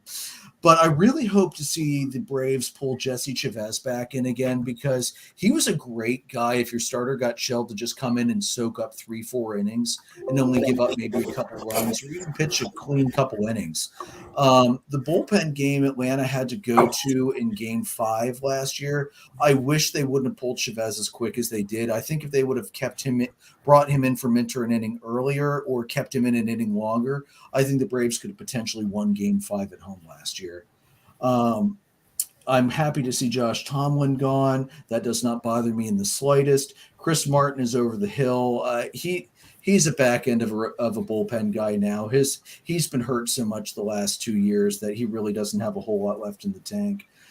Jason, like I mentioned in the lead for the Phillies, I loved the Phillies picking up Camargo. He doesn't have a spot in Atlanta anymore. Arcia can fill that, play anywhere in the infield role, and he wanted more money than the Braves were willing to shell out for a guy that's not going to play every day.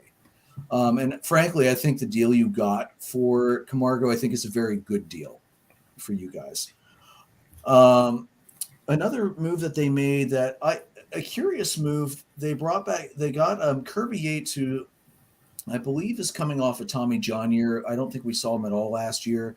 If Kirby Yates even has half of what he used to have when he was closing out in San Diego, he's going to be a great setup man for Will Smith. And if Will Smith goes into a little rough patch like he did last year, he could step up and close for a little bit, or Matzik or Jackson could honestly step up and close. The biggest advantage the Braves have, I think, over the rest of the division right now, that's a damn good bullpen. They've got a good top three. And the biggest question is going to be the offense, because we don't know. Frankly, the fact that the Atlanta Braves let Freddie Freeman get to free agency is utterly absurd. It pisses me off to no end. After the World Series, they literally should have handed him a contract that said, fill in the number of years you want to play and the amount of money you want us to pay you.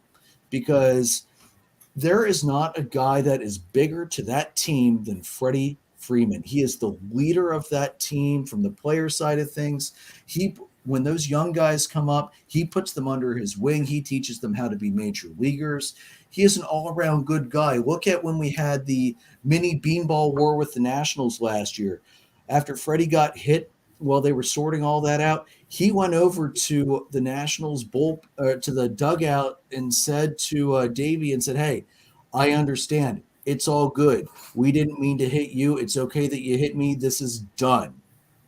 And there have been times that Freddie will not talk to people, like notably when the Marlins bean Ronald Acuna and then the Braves retaliate, he will not talk to the guy who comes down to first base after they get hit, that says something, because Freddie will talk to everybody. Like opposing players have said, Freddie's going to talk your ear off, and then you're going to get picked off by Max Fried. And that's happened more than a few times. Andrew, one of the coolest things I think with Freddie Freeman, Alec Boehm hit his first career home run in Atlanta, and it went into the fountain area. And Freddie came over and was on third base at some point, and he was just really talking to Boehm about that home run. It's like, "Oh, that's all, congrats." And he was like, "It's waterlogged too, so that's a fun story." So like, as much as I want to hate the Braves and not like Freddie Freeman, he just he is such a stand-up guy, and I can't help but root for him. If there was one person on the Braves I was happy to see win the World Series, it was Freddie Freeman. Yeah, especially since Freddie was there through the rebuild. He was there through those awful years in the early 2010s where the Braves couldn't get a win if you gave it to them. Mm-hmm. I was so happy to see him win it. I was glad he got to make the last play. If you watch any of the replays, after he gives Austin Riley the biggest hug in the world, he takes that World Series ball and tucks it in his back pocket. Mm-hmm. I mean, that was just freaking awesome to see. That was, Jason, that was honestly my favorite part of seeing the Braves win last year, was seeing Freddie finally get one and to see him finally have that success after all of those horrible years of Freddie Gonzalez and horrible jobs with the front office, screwing up every way they possibly could. Like, let's look at the freaking Uptons. That was just, and the BS they did in the international market, which cost the Braves a chance to be in the international market for a couple years. So, guys, I think with the DH coming, I think you're going to initially see Acuna playing DH while his ACL finishes getting fully healed up so he can take the field. As soon as the doctors clear him, I fully expect him to be back out in right field again. A guy with an arm like that and speed like that, you don't keep him on the bench.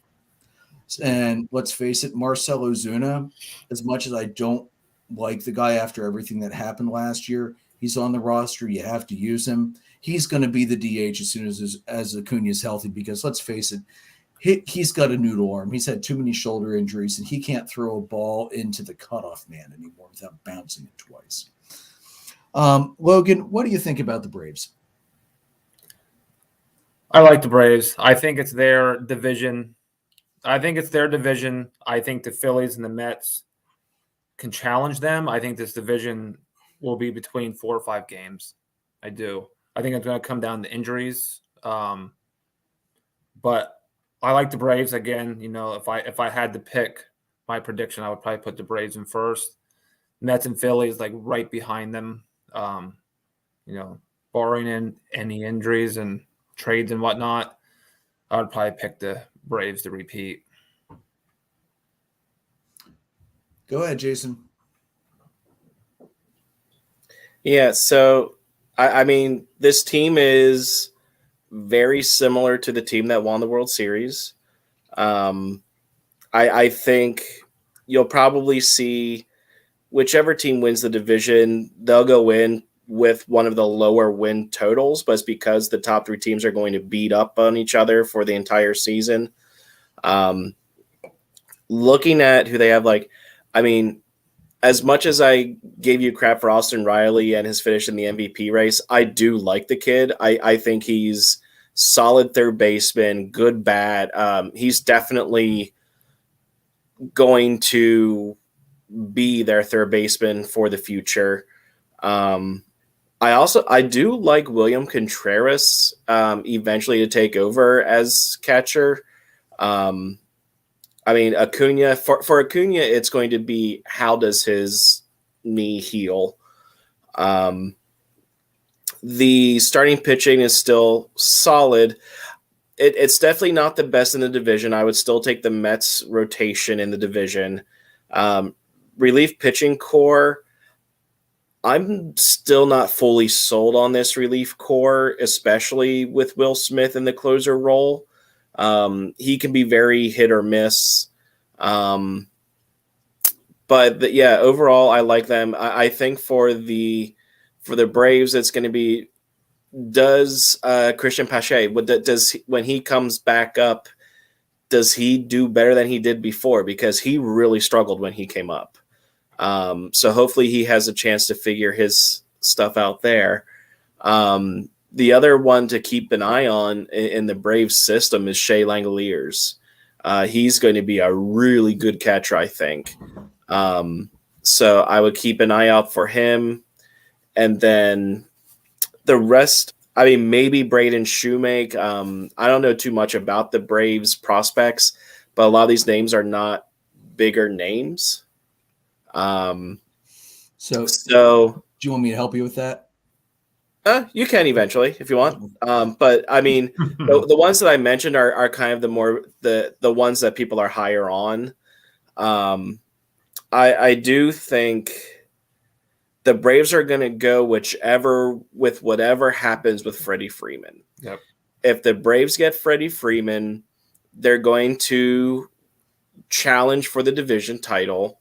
I mean, the Braves will probably challenge either way, but if you take Freddie Freeman out of that lineup, that is a big loss, both offensively and defensively. That is a huge loss. So as it stands, if the Braves do not have Freddie Freeman on their team, I think that they end up in second behind the Mets at about 87, 88 wins. I think right now I have them and the Mets like 1 or 2 games apart. Well, I said I had the Phillies at about 84, so I'll take like 86 for the Braves without Freddie Freeman. With Freddie Freeman, you're probably looking about 88, 89. Yeah. On paper, I still like the Mets more, but the Mets kind of have a lot to prove after last year. So 88, 89 wins for the Braves, and on paper, I'm going to say second in the division.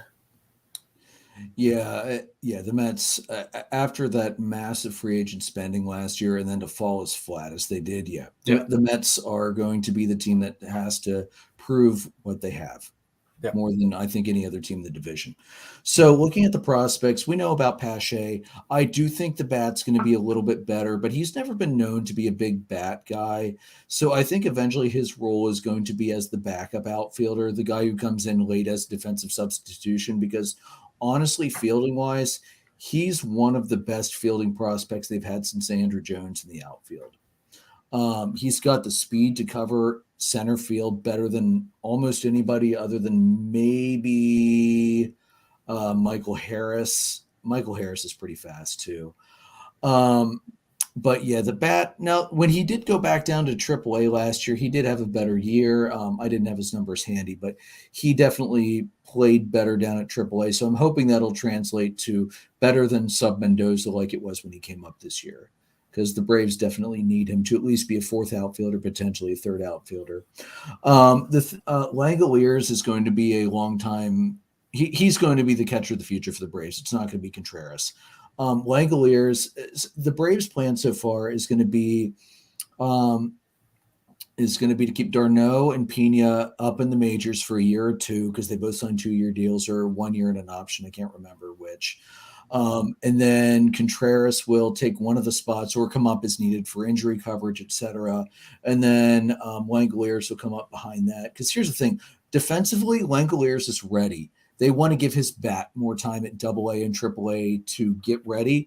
And if they can keep Contreras at AAA, Langoliers at AA, they get to play regularly. And that's the thing the Braves are trying. That's the big thing. When you've got 2 phenomenal catching prospects, it's how do you get them both playing time? Because Langoliers, frankly, is ready to play AAA ball.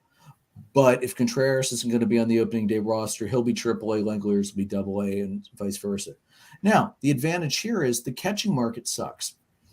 If Freddie Freeman goes to another team, which I hate even considering, but we have to, I would assume Contreras gets dealt to Oakland and the Braves bring Matt Olson in, because we know Oakland's going to be rebuilding. And per Billy Bean rule number 3, if you're rebuilding, all of those good guys, you trade for whatever you can bring back.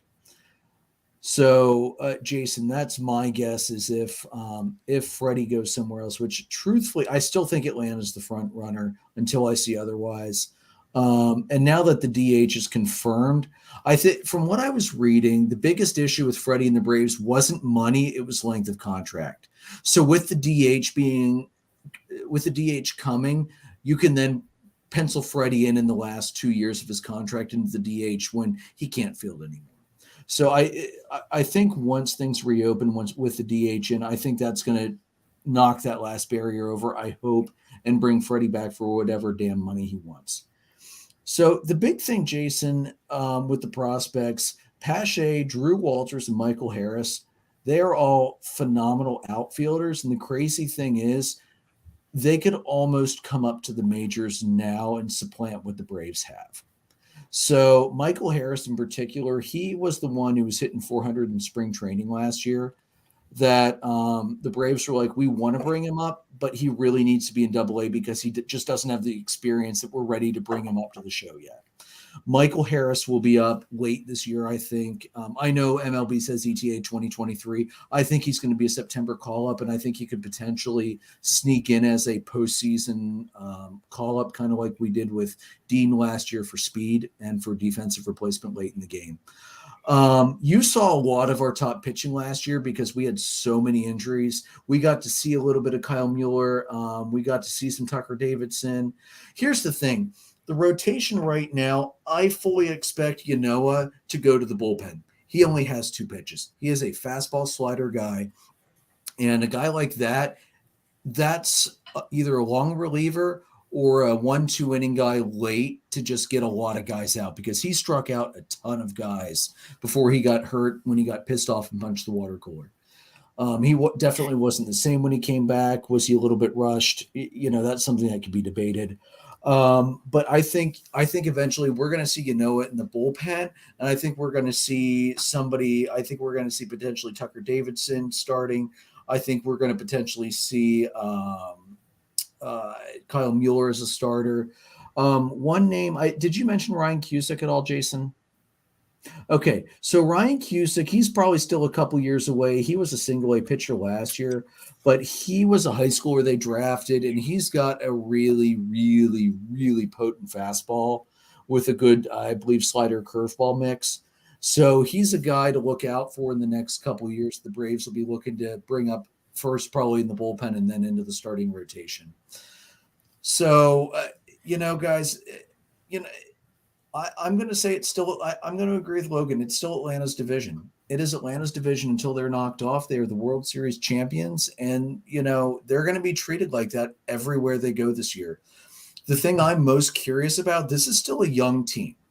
How well are they going to handle that adversity? Because that is a special kind of adversity, being the World Series champions, because everybody is going to bring their A+++ game when you come into town. Because one, they're going to bring more fans in because everybody wants to see the defending World Series champions. And that means you're going to be in hostile parks like you've never seen outside of Philadelphia all year. Mm-hmm. So I'm really curious to see how the young guys, how Acuna and Albies bounce back and how they rally the troops around them. So 88-73 last year. Freddie comes back. I'm going to take a stab in the dark and say the Braves get to 92-94 wins. Without Freddie and with somebody like a Matt Olson, I think they're right around where they were last year, 87-91 wins. And if they go 87-91, I think they're probably going to be second to the Mets by like a half a game to a game and a half. And it's this division is going to be a bloodbath. It's going to be so tight between the Braves and the Phillies and the Mets. And it's potentially going to come down to the last week again, just like it did last year. Mm-hmm. Okay. What do you think, Logan? I'm thinking the same thing. What's that? Did you give a win total? I for the Braves, I think if Freeman comes back, I like them right around 88-90. If he doesn't come back, it's a whole different dynamic. I think with him about 88-90 wins. Without, I say another -6 to that. I say 82 wins without him. Yeah. It's just going to change the dynamic. He's too good of a player. He's a generational player. And the thing with Freddie too is his glove. Yeah. Losing a Golden Glove guy, and I'm sorry, Goldschmidt was really good. And I know when we broke it down, Jason, we were literally like mincing 1 millimeter here, 1 millimeter here, trying to compare Goldschmidt versus Freeman. Losing a guy like that on defense hurts. The Braves are good without Freeman, but he's a generational player. I think without him, they don't bounce back within a season. I just don't see it. Yeah, I agree. The Braves will go whichever way the Freddie Freeman signing goes. Yeah. I mean, you can't replace his bat and his glove on that team. Like, No. yeah, it's. I agree with Logan here. You're going to see a drop if they don't re-sign Freddie there. Yeah. Now, Jason, interestingly, Austin Riley has played first base, and he's usually the spell guy when Freddie needs a day off. So potentially if Freeman goes somewhere else, depending on the order the free agent blocks fall, because we can't predict that. If Freddie goes somewhere else, I could see the Braves making a run at Trevor Story or making a run at Chris Bryant, moving Austin Riley to first base and putting them at third. Holy crap. I don't want to see it happen because I want Freddie back. Yeah. And I don't want to see Austin Riley have to be replaced at third base because he has to move to first. But if, God forbid, that would have to happen, that's the offensive potential of that team is scary good. Mm-hmm. Mm-hmm. Although I do tend to agree with you, as much as I don't want KB going to the Phillies, as much as I didn't want Marte going to the Mets, I do feel like that's probably the most likely move so far. Plus, let's face it, the Phillies love to suck up to Scott Boras and his clients. They've done all right with them, so. Yeah. Well, here's the thing that drives me nuts, Jason, and will forever drive me nuts. Bryce Harper's contract was built for the first 2 years to give them more money to play with. He backloaded his contract to give them those 2 years, and they pissed him away. Yeah, I still think you'll see the Phillies make a splash here. His contract, like, yes, it's back heavy, but I think it's still fairly team friendly for another couple seasons. You need to remember that it's a 13-year deal. I think the first half of that deal is going to be fairly team friendly because they and Bryce knew that it was the main way for them to be able to try and compete. And they have gone up in win totals, so they're getting there. I think a big splash with KB, who is good friends with Harper. I think you'll see them take another leap here. But yeah. Yeah, hold on. I'm pulling it up here. Where was Bryce Harper? I had this saved because it was a point I wanted to bring up, and then I opened it up to something else. All right, here we go. Bryce Harper's salary. Yeah, he won $11.5 million year one, and then the 27.5 year. Okay, so it's 11.5 year one, 27.5 every year until 2029, and then it goes down to 23.5. Although let's face it, when we're talking about dollar amounts like that, that's discount is a relative term. Yeah, but I mean, I look at that contract compared to what the contracts have been going out since, and it makes me like that contract even more. Yeah, like when he signed that deal, it was the biggest contract that we've seen, and it's been topped multiple times since. So I can't help but be happy with that deal right now, especially with what the return has been from that contract so far. I mean, for God's sakes, the Mets are paying Max Scherzer $43.3 million a year for 2 years. Mm-hmm. Which, is he worth it? Honestly, probably. I don't think anybody's worth that much, but that's just my thoughts on the world in general. Yeah, yeah, that's fair. But I mean, let's be honest. Outside of DeGrom, is there a better pitcher than Max Scherzer for any situation you could throw him into right now? I can't think of anyone. And certainly not the third best pitcher in New York City, Garrett Cole. Vince Velasquez?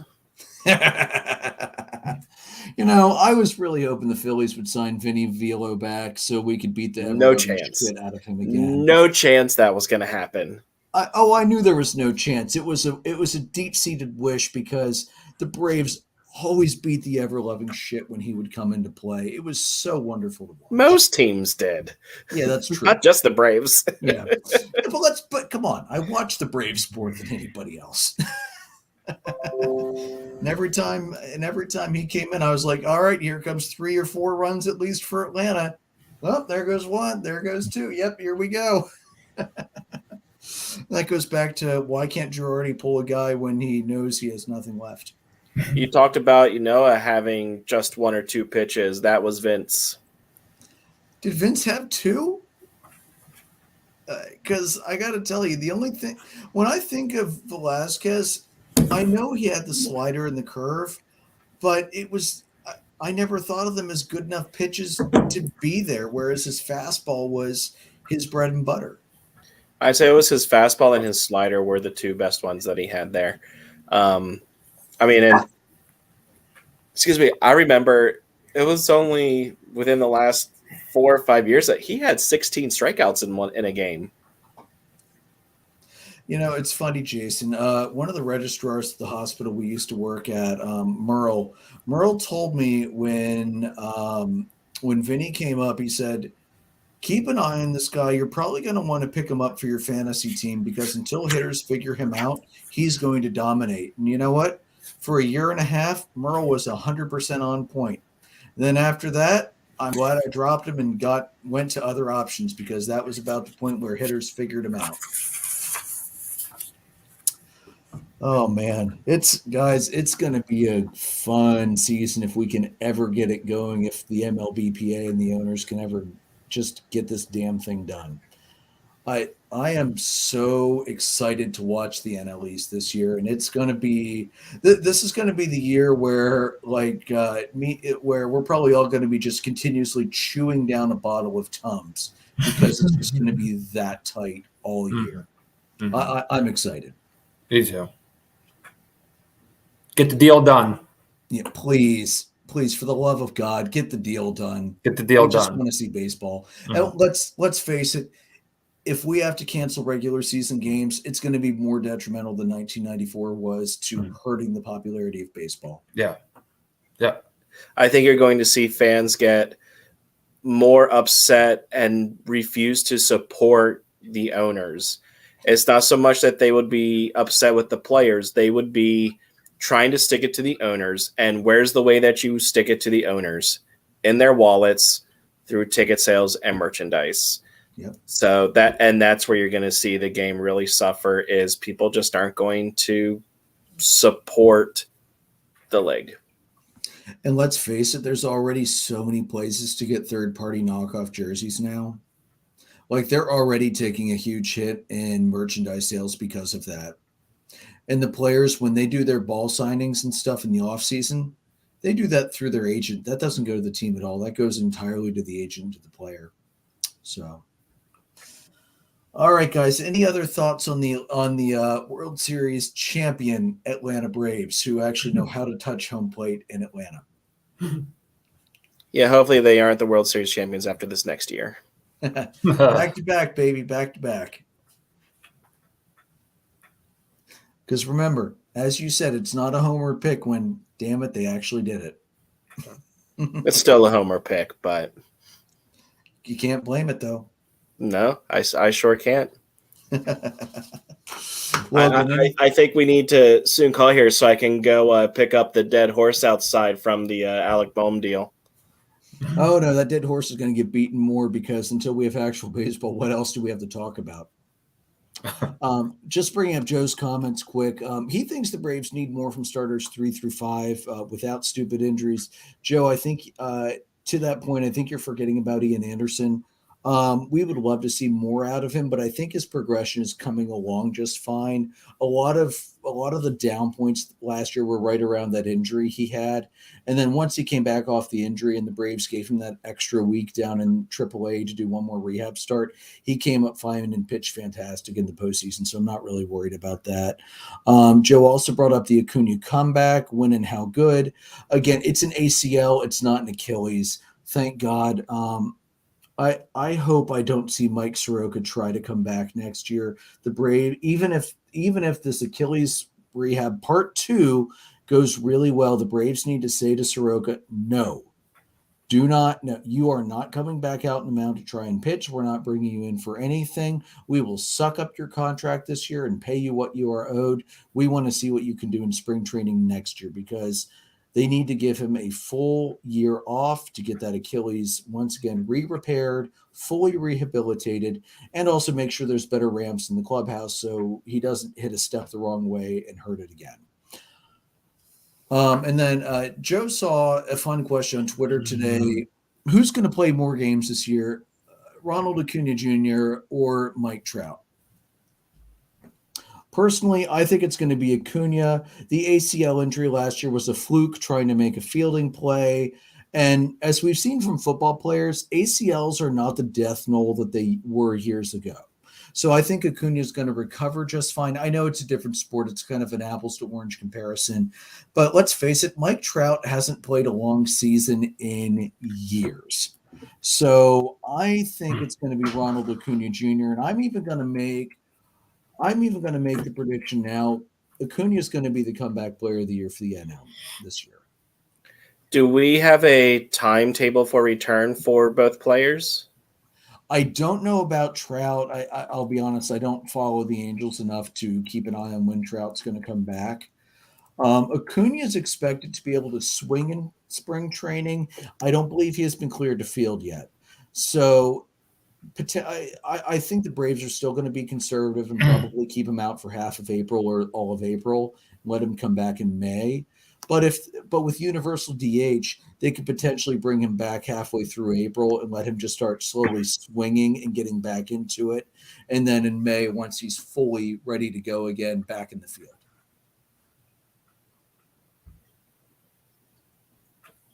I mean, let's face it, Trout played 36 games and was somehow an all-star last year. Makes no sense. Well, it makes sense because you let the fans vote. That's the only reason he got in there. Yeah, I was trying to find a timeline for his return to, and I don't see it. I mean, the good thing for him is being a calf injury, having only played 36 games. In theory, that should be healing up pretty well by now. Let's see. And Acuna's injury. ACL. Being the ACL, that takes usually a good year to come back. So he'll be back in when, May-ish? So May is about 10, 11 months out from injury. Okay, so you're looking at him possibly coming back halfway through the season. So probably a little bit before the All-Star break. And if he gets better as they go, you have any potential setbacks might mean All-Star break. Oh, see, I think he's going to be back way before that because ACL is not a year-long recovery like it used to be.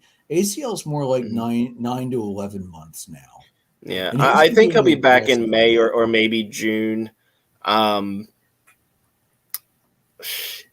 It's hard to say right now with how fragile Mike Trout is. So, Jason, let me help you out here.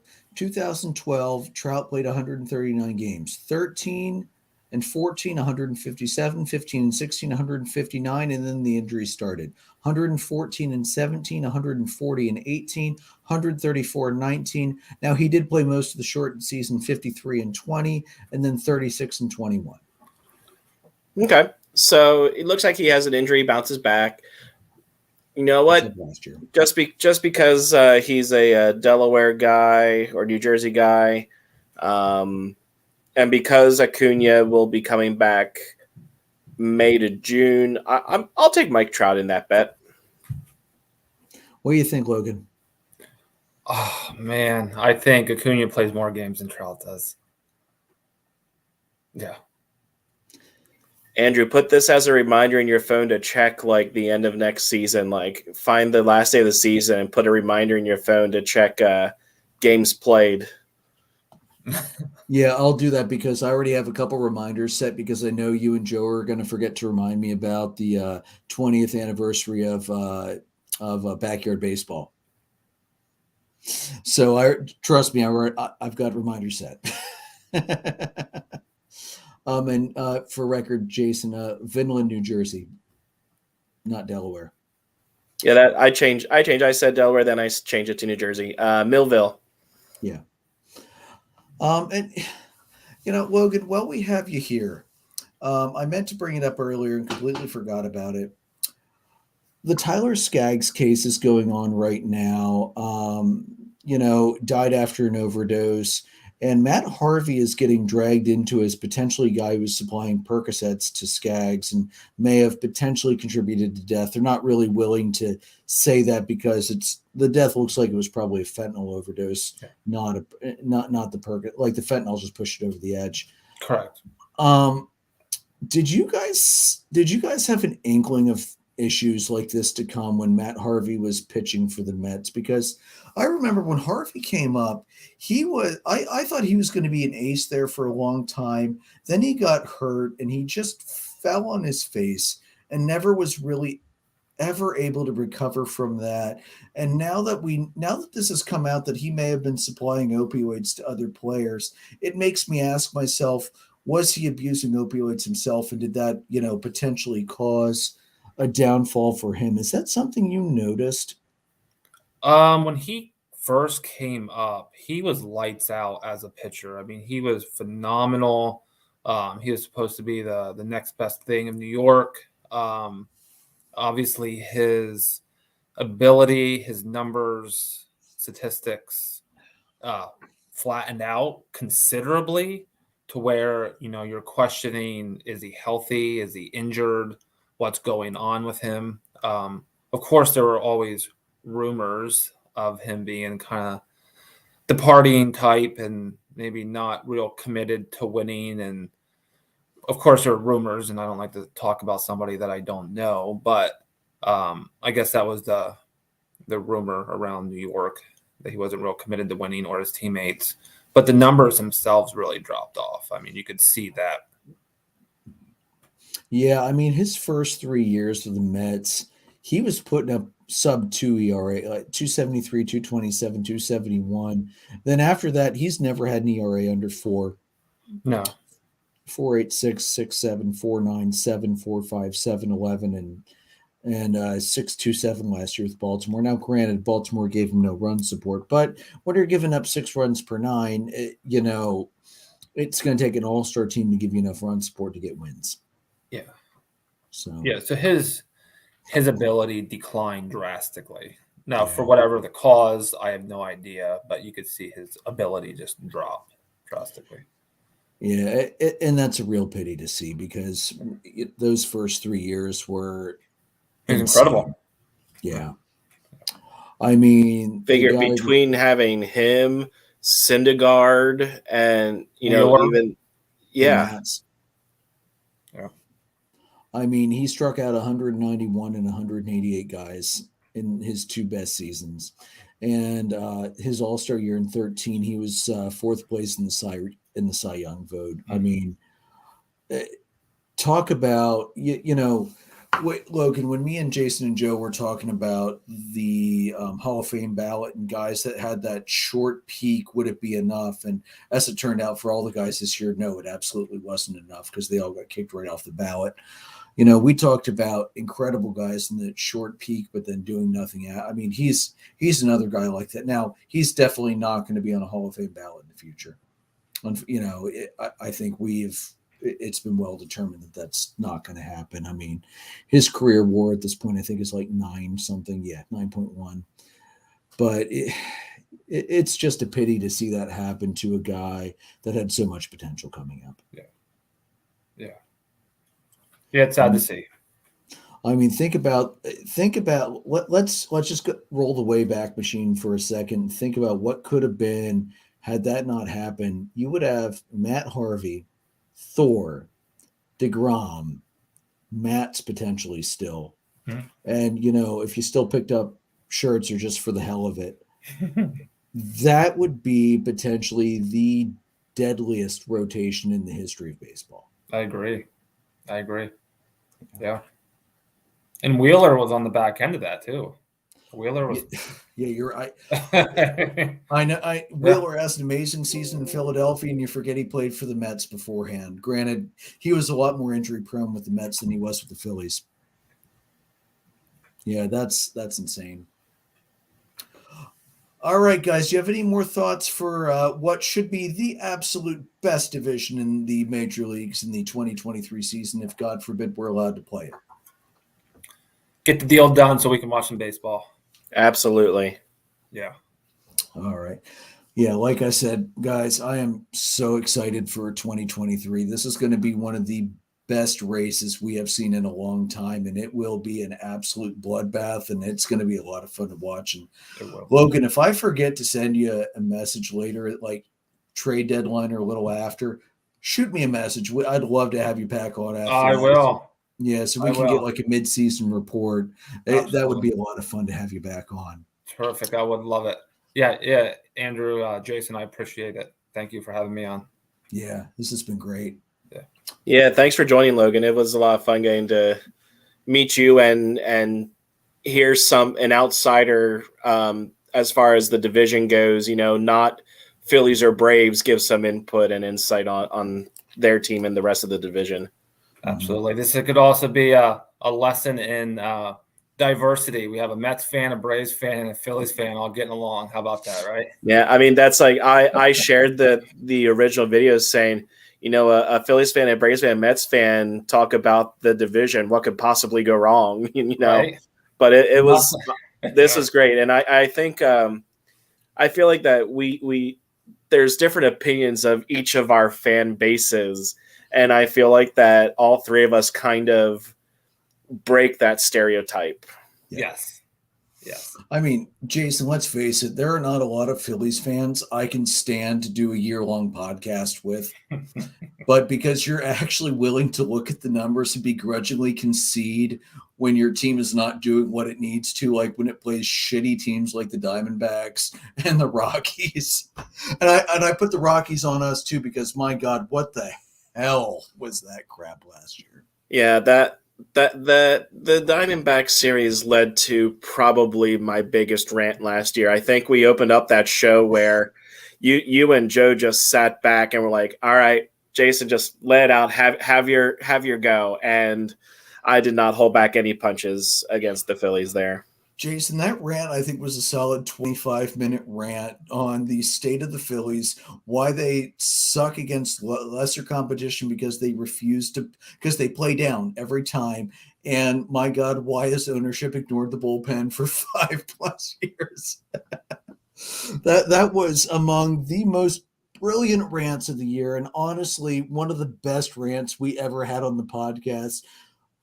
Joe's rants about the Cubs falling apart in June and why they should trade the entire team, close second. But I think your rant edged his rant. Oh man, that was good. But yeah, Logan, we will absolutely have you on at least once in the upcoming season, hopefully more than that. It's definitely good to have another NL East perspective. Actually, I'd love to have an episode with us plus Joe, and then you and my little brother Alex, who's another Cubs fan, because that's going to be a nice round table. That'd be terrific. I think we'll need to especially get Logan back on after divisional series like Mets Braves, Mets Phillies, just to watch what happens. Plus, it's fun to just stick the knife in and twist it a little bit on whoever lost. That's right. Let's face it, we can all respect each other's teams, but we can also all admit we hate each other's teams too. That's right. Yeah. All right, guys. So you can find the audio recordings on Anchor, Spotify, Breaker, Google Podcast, Apple Podcast, Pocket Cast, Radio Public, Amazon Music, and Spreaker. You can see us live on the YouTube channel, on Facebook Live, and on Twitter. You can find our merchandise at www.redbubble.com/people/DDAB-podcast. Follow us on the Facebook page, facebook.com/dollardogsandbeer. On the Twitter page at DDAB_podcast. On Twitter, I'm at PyroLord314. Jason's at JRicker300. Joe is at JoltonJoe35. Logan does not have Twitter, or man, I'd be happy to throw it up right now. Thank you, buddy. We're presented by Dark Arrow Podcast, LLC. We are presented by Whiskey and Blade Barbershop in Lidditz, which If Johnny and Chad are watching right now, guys, I finally remembered to put your logo down in the overlay in the corner.